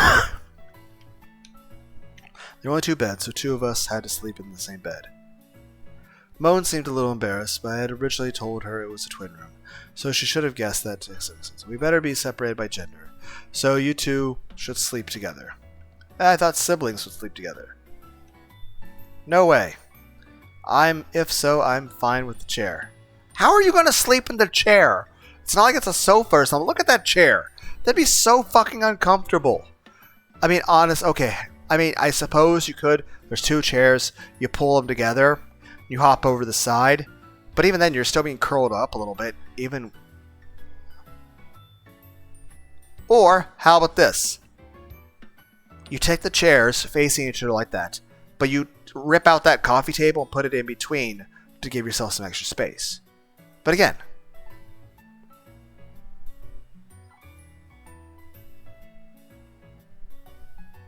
since summer, I don't even need a bedding. That will do. Oh, I'm sleeping in the chair. I'm the tallest person here. There's no chance of me fitting in that chair. I might as well just sleep on the floor, which I have done before. Heck, I've done a lot of camping. I've slept in army cots. I've slept on the floors. I've slept on mats. I've slept on the little tiny foam thing that you put underneath your sleeping bag in the middle of a fucking tent. I have literally slept on the bare fucking grass. I have literally slept in man-made shelters made out of fucking sticks. And by that, I mean it was no rope or anything. It was just literally just build a temporary shelter because it's supposed to be temporary. But I've also slept outside wrapped in an emergency blanket, but that's bad because it doesn't let any moisture or heat out. So eventually you just start baking and you're drenched in sweat, and that's not healthy either.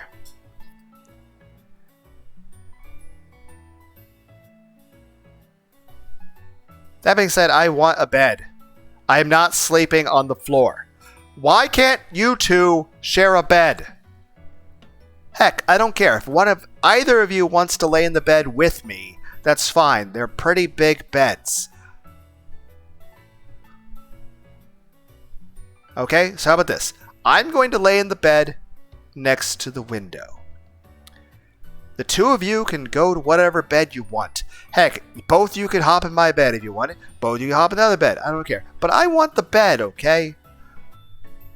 I like the comfy bed. I want to sleep comfortably. I don't want my back to hurt super bad in the morning. I said because I thought she would be humble. But a blunt answer came from Moan. Although she had gotten to know Rise for a while, she still seemed to have difficulty sleeping in the same bed with her. Fine. I'll sleep on the chair then. Rui, are you sure you're okay? If you can't sleep, you can come into my bed. I felt that was not a good idea. Why? One, we're both basically elderly people at this point. I mean, here's the thing. Wouldn't people normally be married by this age? But yeah, we're just friends. I mean, now that being said, it's a different thing if she's actually, you know, making a move at some point later. But that's still, I wouldn't think that would be a good idea just because, you know, my sister's in the room and that'd be weird. But yeah, there's no reason why we can't just sleep in the same bed. You know, it's not like people are, you know, horny people that can't fucking control themselves. Like I said, I mean, I literally slept in a living room with 4 women. I mean, not 7 women. You know, granted, I think there was 2 of them on the couch together, and then there's 5 of us just like sprawled at different parts of the... So, I mean... Yeah, my back hurt like a bitch in the morning, though. There was plenty of leftover pizza, though. So that's cool.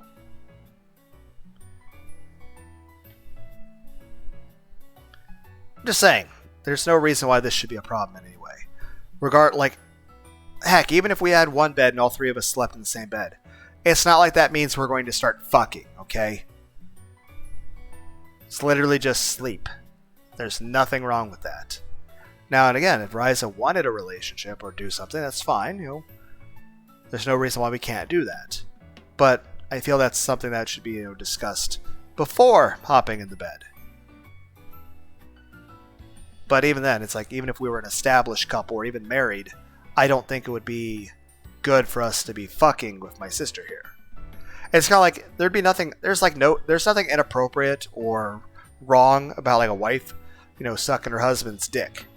But you wouldn't be doing that, like I say, a church pew at a church.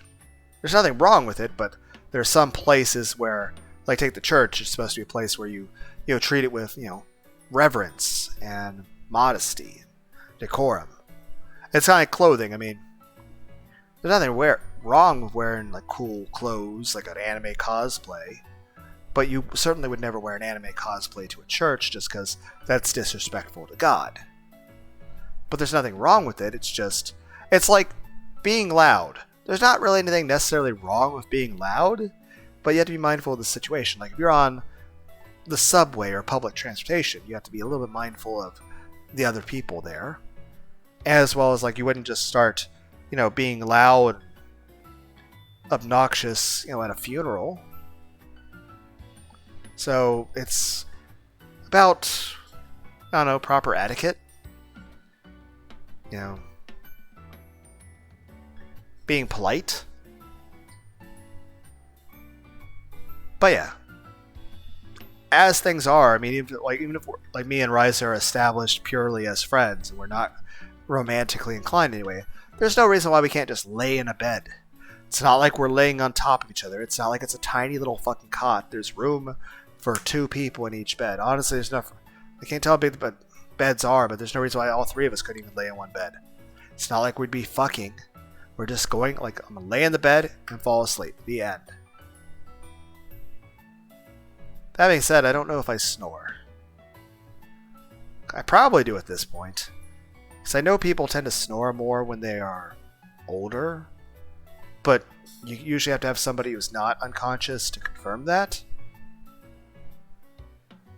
And usually I'm unconscious when I'm asleep. Rise was always very touchy, and her distance with other people seemed too close. I'll be fine. We brushed our teeth and went to bed. I sat in a chair by the window. Yay, I get to be by the window! I wanted that. But I also wanted a comfortable bed.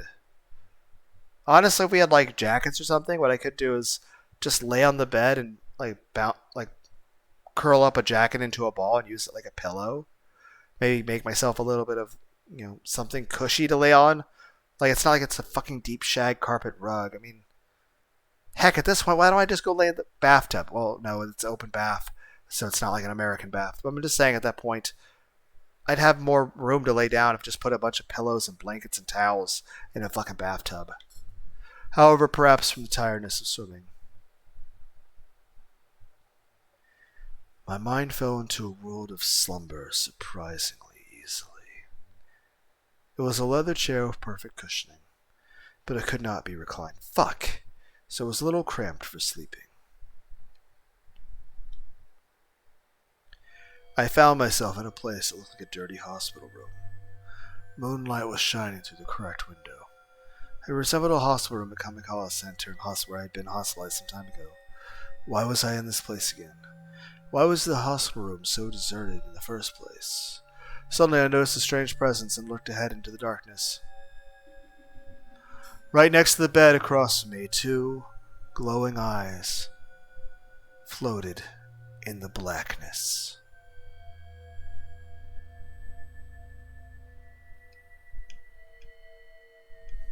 Someone was standing there, looking at me. Who was that? My body trembled with fear, as I stared fearfully but carefully at...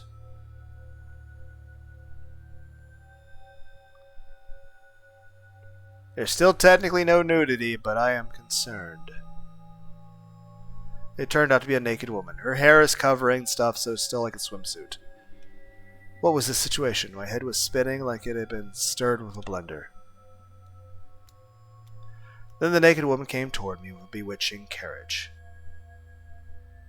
What? What? Not the button I was trying to hit. I'm going to check the Steam page real quick to make sure that there's no full-on nudity that's going to occur that I will have to edit.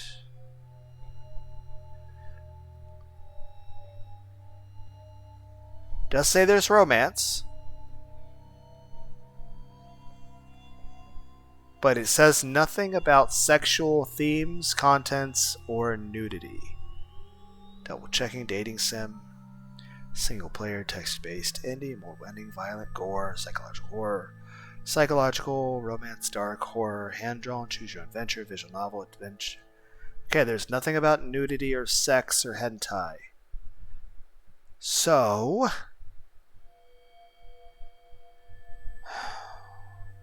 we should, if I can click on the thing correctly. Wait, is OBS working? Hour 43. But yeah, as long as it doesn't get more than this, it's still fine. Because it's still technically not nudity. We're seeing just as much as we did during the swimsuit. The naked woman came toward me, bewitching carriage. Why on earth was I in this situation? I did not need to think about it. The answer is simple. This was probably a dream. Yes, everything just a dream. Though the hair is interesting the way it's set up. It's definitely... Oh! I don't know if it's a psychological reflection of the fact that my hair changes from this, or the fact that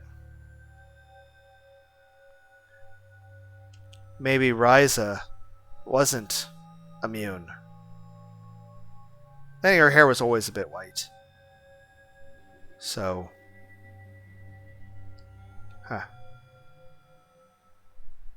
wonderful answer. It was a dream. Suddenly the naked woman shouted in a hoarse voice that did not match her appearance. That was a very familiar voice. Also, am I ever going to get to see the director without a mask on? It was Gelny. The next moment, the naked woman turned into smoke with a booming sound. Gelny appeared out of the smoke. Why are you here? Because it's the dream, of course. I mean, dreams are technically hallucinations. Even if your spirit is cured, our friendship's forever. This is awful. I did not imagine that I would still be involved in this even with my dream. That showed me how much I had been traumatized. Shut up. I never thought of you as a friend, not even for a second. Whew, you being shy? No, get lost. Don't say that. There are a bunch of good things you can do if you're friends with me. You can see naked women like that one just now. As much as you want, I can show you any hallucination you want. I'm not interested in such thing. I'm quite satisfied with life in the real world. Wahaha! Gowdy gave a loud laugh that I had never heard before. What's so funny? Nothing. Well, you see, you don't understand how happy I want you to be. I did not understand what it was trying to say. Seriously, what was all that dream about? If you want to wake up from this dream right away, try lying in the bed again. I intend to do so without being told. Talking to Yelny in a dream like this. So is the swimming thing a dream? Because we were technically there for 4 months. So it could be that, I'm just... That right now we are not dreaming. Everything before was a dream. Now we are fully awake, but we're also schizophrenic and have hallucinations. So we're not dreaming, we are awake now. Lie down in the bed again and went back to bed. And as I did, the dream world immediately vanished like a mist, just as Gowdy said. It was as if the world flipped around. Sweet dreams. I thought I heard those words for the last time. Yeah. So we were awake and we're going back to sleep. When I woke up, I was in a cramped position on a leather chair. I had a bad dream, probably because I slept in a bad place. It was still dark and the moonlight was shining through the window just as I had in the dream. I looked at the clock and saw that it was past midnight. Riza and Moan were obviously asleep in their beds. I suddenly remember Riza telling me that I could sleep with her. No way. Surely Moan would scorn me if I did that. I quickly shook my head and suppressed my thoughts. In the end, I did not want my sister to hate me from her heart. I kind of got awake, so I decided to wander around the hotel. All the arcades and other facilities should have been shut since it was midnight. I found myself in the lobby, busiest part of the day. Well, maybe it's open because it's a tourist place, and I don't know. I could see a few employees and guests here, even at this hour of night. I sat on one of the couches, feeling relieved that there was still people awake. Yeah. As time passed quietly and slowly, it was a blissful time. Soon I found to feel a sense of loneliness of being alone in a large space.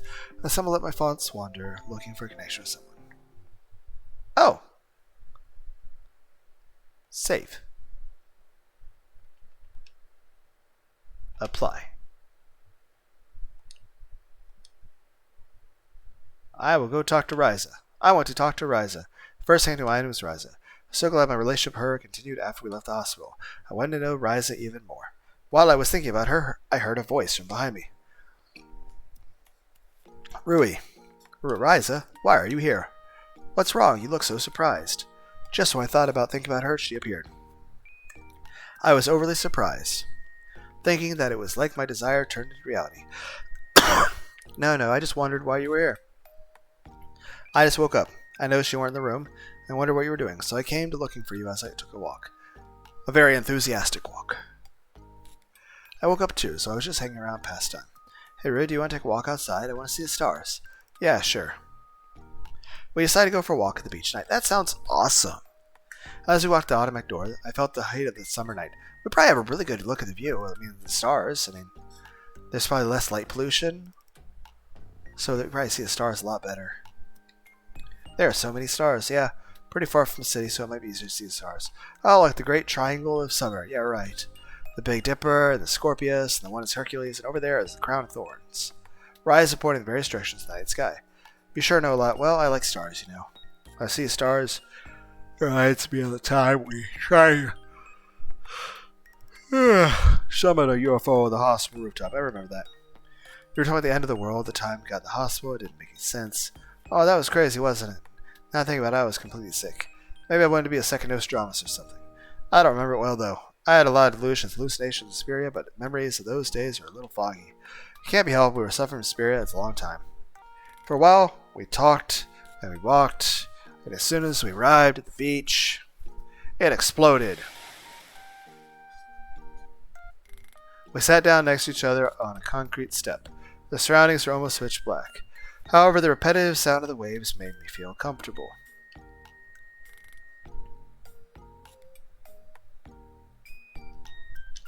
Hey, were you living at your grandfather's house right now? I asked, wondering about Rice's current situation. Yeah, but I feel bad for causing so much trouble, so I'm thinking of moving out.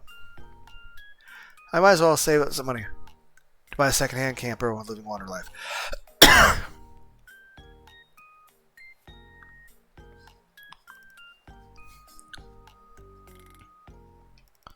I suddenly felt lonely, thinking that I would not be able to see her as often. Won't your parents be worried? I'm sure they won't mind. My family has a hands-off policy, so they would let me do whatever they want. To be honest, I was worried about Riza's future. If I could, I wanted to support her. For a moment, I had the crazy fantasy of getting married to Riza. I'm worried about you. I'll be fine. What will be, will be. She was as optimistic as ever. Let me know when you move out. Yeah, of course. Ripple. Despite my emotions, the sound of waves kept a steady rhythm. Well, we have exchanged contact information, so it's not like we are suddenly going to be separated. I calmed myself down, telling myself. Hey, Rui? Yeah. Thank you for bringing me to the beach. I was confused for a moment by a sudden appreciation. Don't be, but rather, I was thinking of asking you out myself. Oh, really? Really. We luckily got to meet again. I thought it would be sad if our relationship ended when we got out of the hospital. I see, so you had the same feeling as me. It seemed that Riza felt the same way as I did. I was happy. I was not sure if she had romantic feelings for me or not, though. You know, Riza, next time, why don't we go somewhere alone together?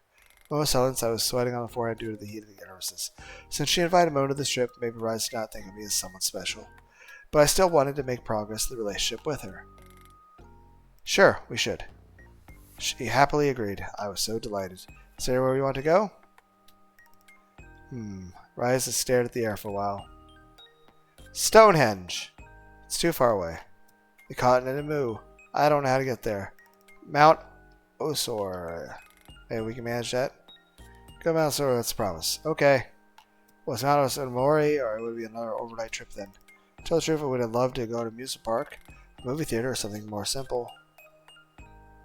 But it was probably a mistake to leave the destination Rise in the first place. I can't wait. She was thinking about her next trip with a smiling face. So cute. I could not help but smile when I saw her pure face.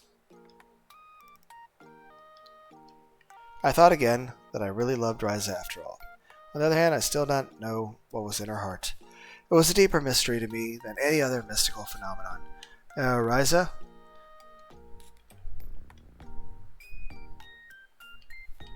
I suddenly felt like confessing my secret feelings to Riza.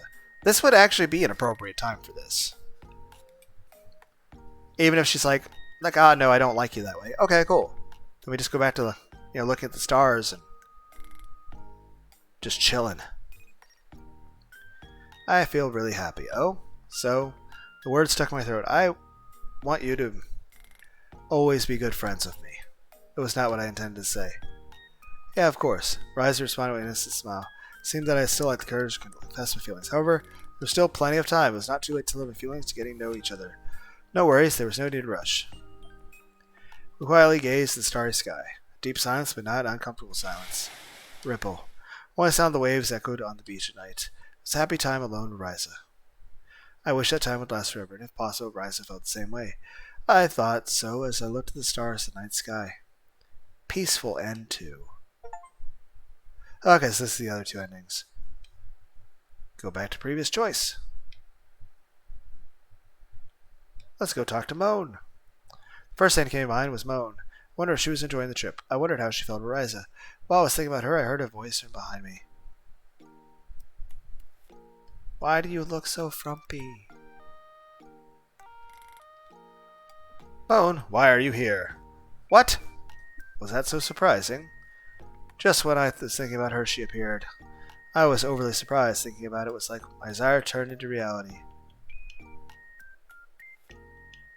No, I just wondered why you were here. Because you weren't in the room when I got up, I thought something might have happened and came to look for you. But I am a kendo master. It's everyone else who has to worry about me. Like, I be like Crocodile Dundee. That's not a knife. This is a knife. You guys remember that? I woke up. Yeah, Crocodile Dundee was an interesting trilogy. Yes, trilogy. The First one was dude from Australia comes to New York. Second one was dude from Australia brings people from New York to Australia. Third one is about the actor who played Crocodile Dundee having his life messed up because of the movies he played in. You always worry too much. I wasn't so worried about you. You say so. Since two of us were here, I wanted to talk about her a little longer. Hey, Moan, do you want to take a walk outside a bit? I can see the ocean at night. Heard the hotel allowed you to go in the lounge. Where is it if you was on the neighborhood? Okay. As we walked out of the automatic door of the hotel, I felt the heat of the summer night. Being a hotel reminds me of family vacations. When we were in elementary school, Mom and Dad sometimes took us on long vacation, didn't they?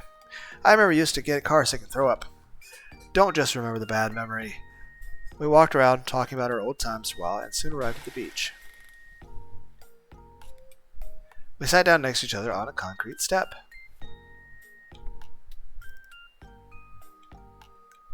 Around the sea, it was almost pitch black, dark, but the repetitive sound of the waves made me feel comfortable. Anyway, what are you going to do after university? I'm thinking about moving out of the house. It depends on where I get a job, though. I see. Her face, lit by the moonlight, looked a little sad, but it was maybe just because I wished to be so. I hope you get a job in a place where you don't have to move out. Why is that? Because I'm worried about your laziness. You're not good at cooking or cleaning, and you're surely not going to take care of your health. Then again, you'll get sick and end up in the hospital. Wish you'd rather not imagine a nice future. You have to do, I'll do it and start living my own. It's just I tend to rely on you now because you do a lot for me. Is that so? Maybe I'm stopping you from growing up. In that darkness, I could see her slightly sad face. Hey, I'm very grateful for everything you're doing for me. But I can't depend on you for the rest of my life, so one day I'll have to be able to live my own. It's fine by me if you depend on me, I'm able. She remembered something, but the sound of the waves covered it up so I could not hear her correctly. I asked her again, careful not to let her words slip out. If you want, I can take care of you for the rest of your life. I had confidence that Moan somewhat liked me, but I never thought that her love would be this deep. Or maybe she took care of me too much that she had awakened a new kind of motherhood in me. I see. I could only give meaningless response to those unexpected words. When I looked at her, she seemed to be embarrassed and turned her face to the other side. Looking back, Moan had been taking care of me since she was in elementary school. Our parents were both busy working. She had always taken the lead in doing the housework. That was usual for me, and I accepted it as a normal thing. However, it was not normal. Moan was such an excellent person, and I was a useless person who could only think about himself. It was too late to regret it now. It was all more reason that I felt I had to at least tell her my honest feelings now. Hey, Moan?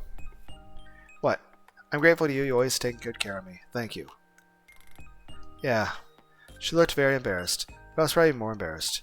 I was open and honest with my sister, and no wonder. I wanted to fly away like a balloon that had been untied. However, this was the only thing I could do to make it up to her.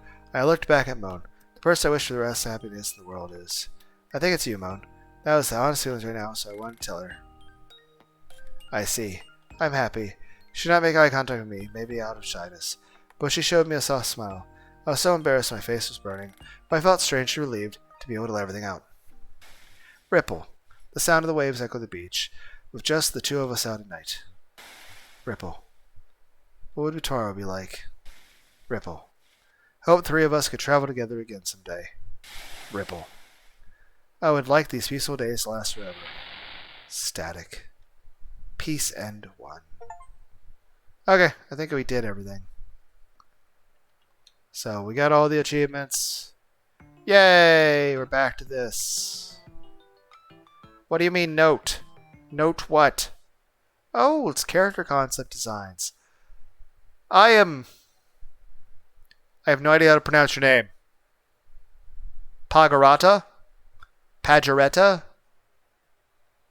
Pageratta? The author, thank you for playing the game to the end.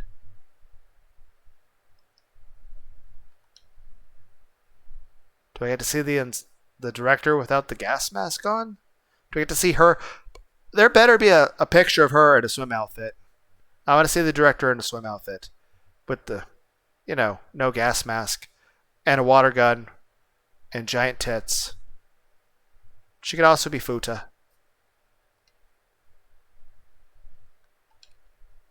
Here are some profiles of the characters along with their rough sketches. Awesome! I appreciate this. This is cool. This is Gelny, mixed with the image of Rise's hairpins. It has red and green hair designs. Oh, that's true. That's cool. Its name comes from a painting in Guernica. I'm not familiar with that. Characters' names, paintings, if they are delusions. The artists, if they are real. The characters' names come from paintings if they are delusions, and artists if they are real. There are many stars in the sky delusion world and less stars in the reality. But in fact, the author is not sure what is delusion, what is real. Cool. Risa Tensho. Liberal and athletic, hairpins and charm imagine Risa has an odd eye. Her name comes from Mona Lisa and Libra. Not everything, but basically delusions are expressed as green and the reality is red.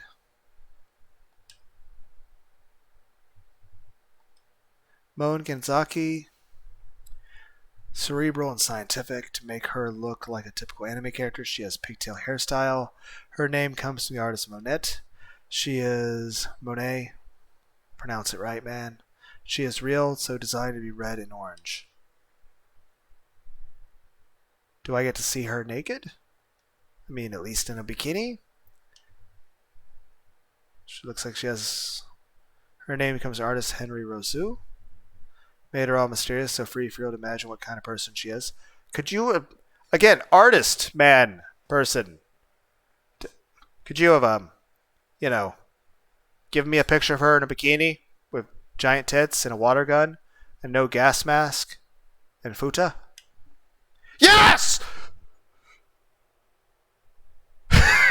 Granted, the fucking mask is still there, but I at least see an eyeball. Also, the gloves are unexpected, but it's a nice touch. Also, the location of that hypodermic needle that is bouncing back and forth.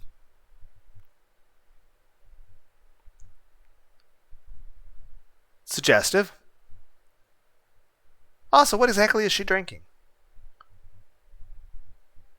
So, I mean, I am disappointed that there isn't a water gun somewhere in the distance. Like, it could have been like, you could have drawn it like vertically, like behind her on the left side, behind where her shit is. So it's not like blocking the view of the leg, but there could have been like a giant water gun rifle in the back where you clearly see it's a water gun.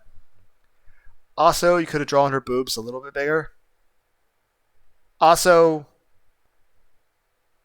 well, I'll say this. It looks interesting to see the design of her with the gas mask on, but I want to hit the button one time and, like, it's cool. Like, I get it. It's part of the aesthetic, and it does look cool. But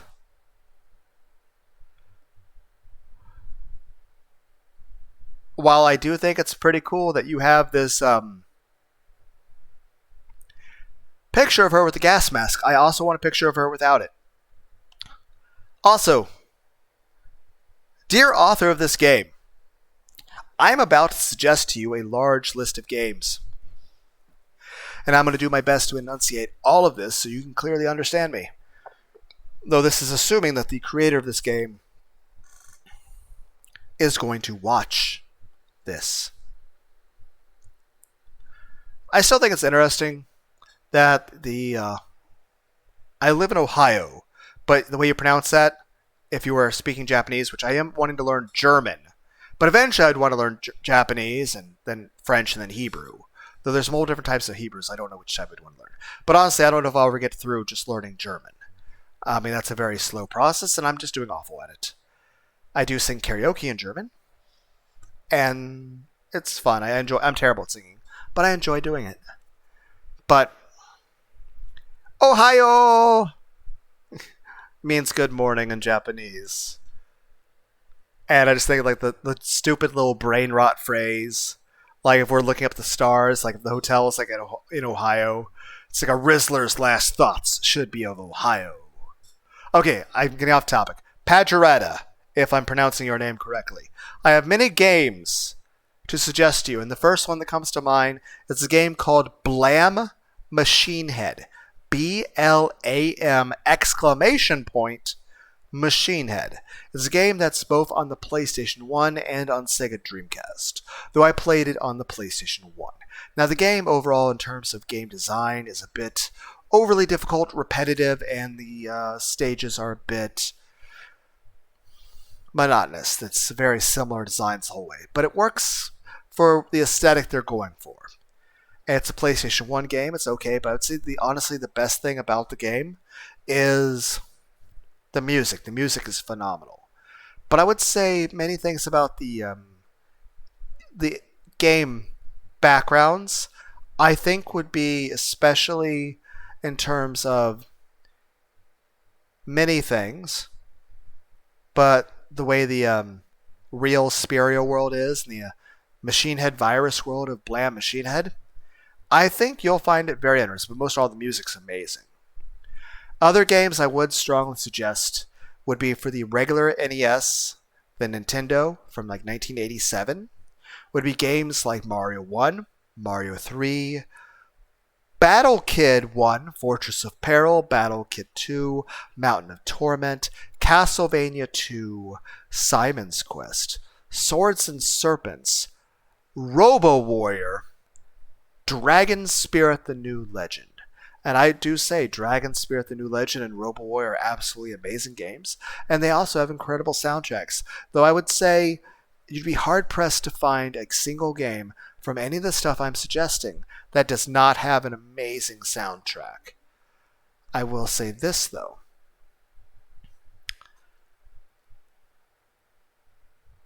Some of them have even more amazing soundtracks than others. But I would say on Sega Game Gear, of course, there's a Sonic 2 that's different than the Sonic 2 that's on Genesis. But if we were looking at, say, Super Nintendo, I would suggest Super Mario World. If we were talking about Sega Genesis, obviously the Sonic 1, 2, and 3, Sonic and Knuckles, very good games.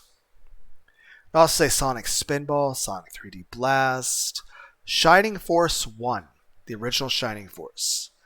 I would say the only Shining Force games I really care for are Shining Force 1 and Shining Force 5. Shining Force 1 is on the Sega Genesis, but I think it was also available on a Dreamcast as well. That being said, Shining Force EXA, the fifth one, is on PS2, and I would say is perhaps the best game ever made for the PlayStation 2, and I very strongly suggest it. Then other PS2 games I'd suggest might be like, Soul Nomad. I would say perhaps the most immersive game you could probably play would be Dot Hack Infection. Technically, there's like 7 or 8 Dot Hack games, but I would say out of all of them, the best and most immersive would be Dot Hack Infection, which actually comes with its own set of OVAs. Though I would also strongly suggest the full-on animes, particularly, I know some people prefer Dot Hack Twilight, but I would honestly say I much prefer Dot Hack Sign. That being said, other Sega Genesis games could be things like Space Harrier 2, Columns, Vector Man 2, Powerball, Desert Strike, Zero, the Kamikaze Squirrel, Kid Chameleon. Though there are actually ROM hacks out there for Kid Chameleon 2 and Kid Chameleon 3. So that's pretty interesting. Now, as far as PlayStation, obviously all the Final Fantasies are amazing, though I would mainly suggest 4, 5, 6, 7, 8, 9, as well as Tactics. Beyond that, Chiquito's not bad. Jersey Devil. Sonic Shuffle. Dark Cloud. The best game ever made for the original PlayStation was Brave Fencer Musashi. And you can tell, just as with Crash Bandicoot, there was a lot more they wanted to include in the game, but they couldn't due to limitations of the data. But yeah, Brave Fencer Musashi, best game ever made for the original PlayStation. I would also say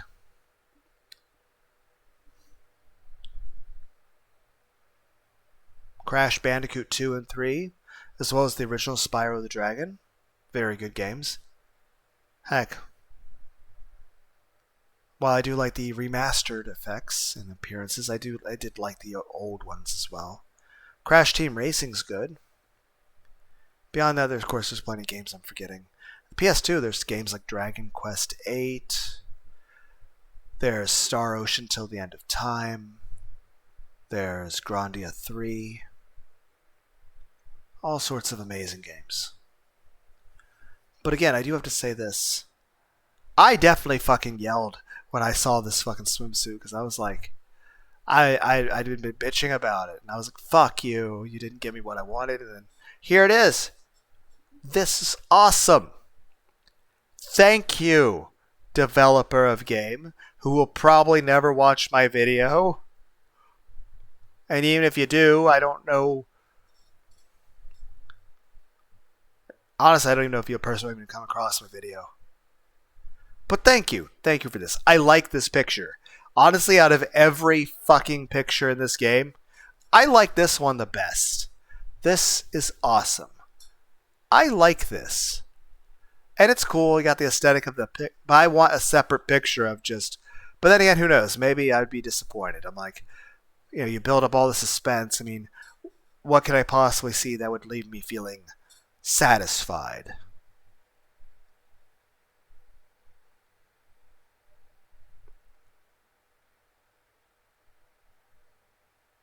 Though, her eyes kind of remind me of Gelny in a way.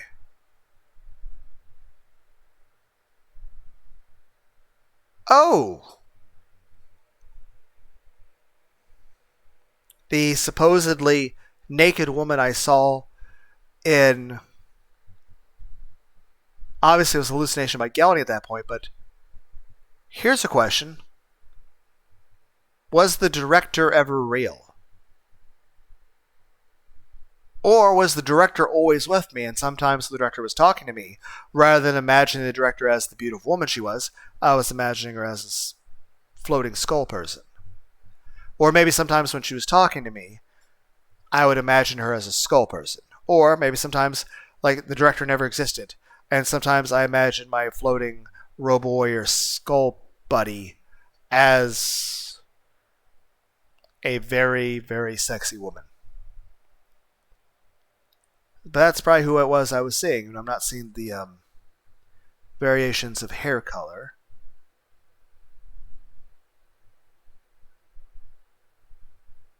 But yeah, I mean, I literally yelled when I saw this. I was like, yo, that's fucking awesome. I really like this picture. I really like this picture.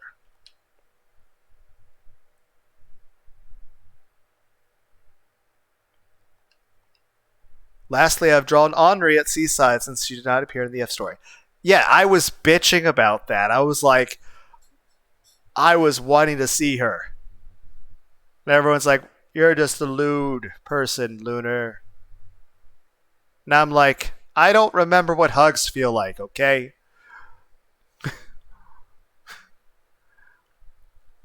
I'm just saying I would like it if I was actually at the beach with Anri.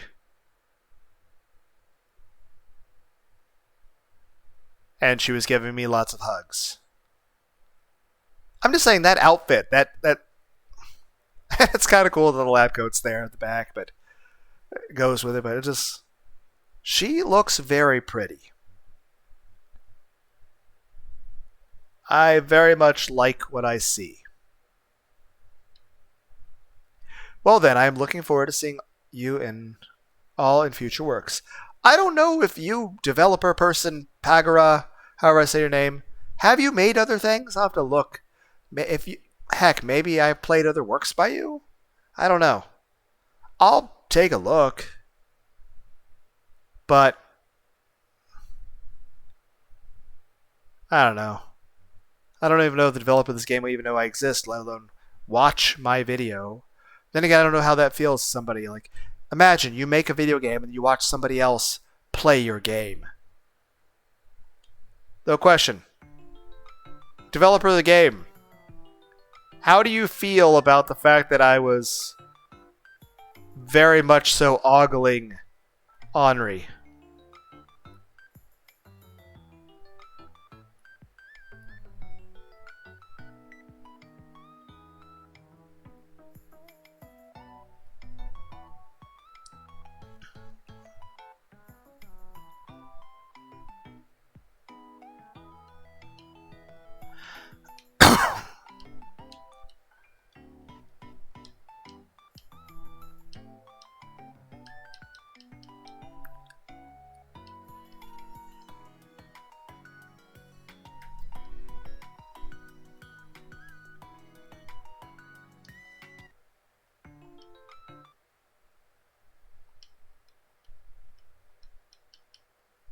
Nope, eyes are a different thing. Nope, I went too fast.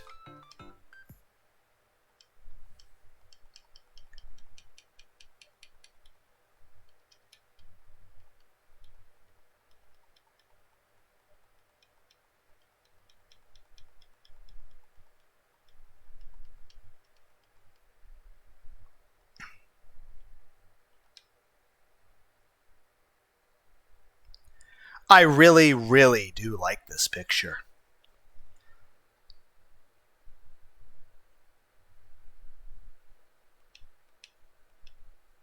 Thank you.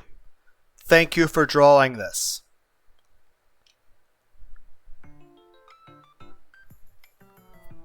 Okay. Well, hope everyone had a wonderful, wonderful, wonderful day. Bye.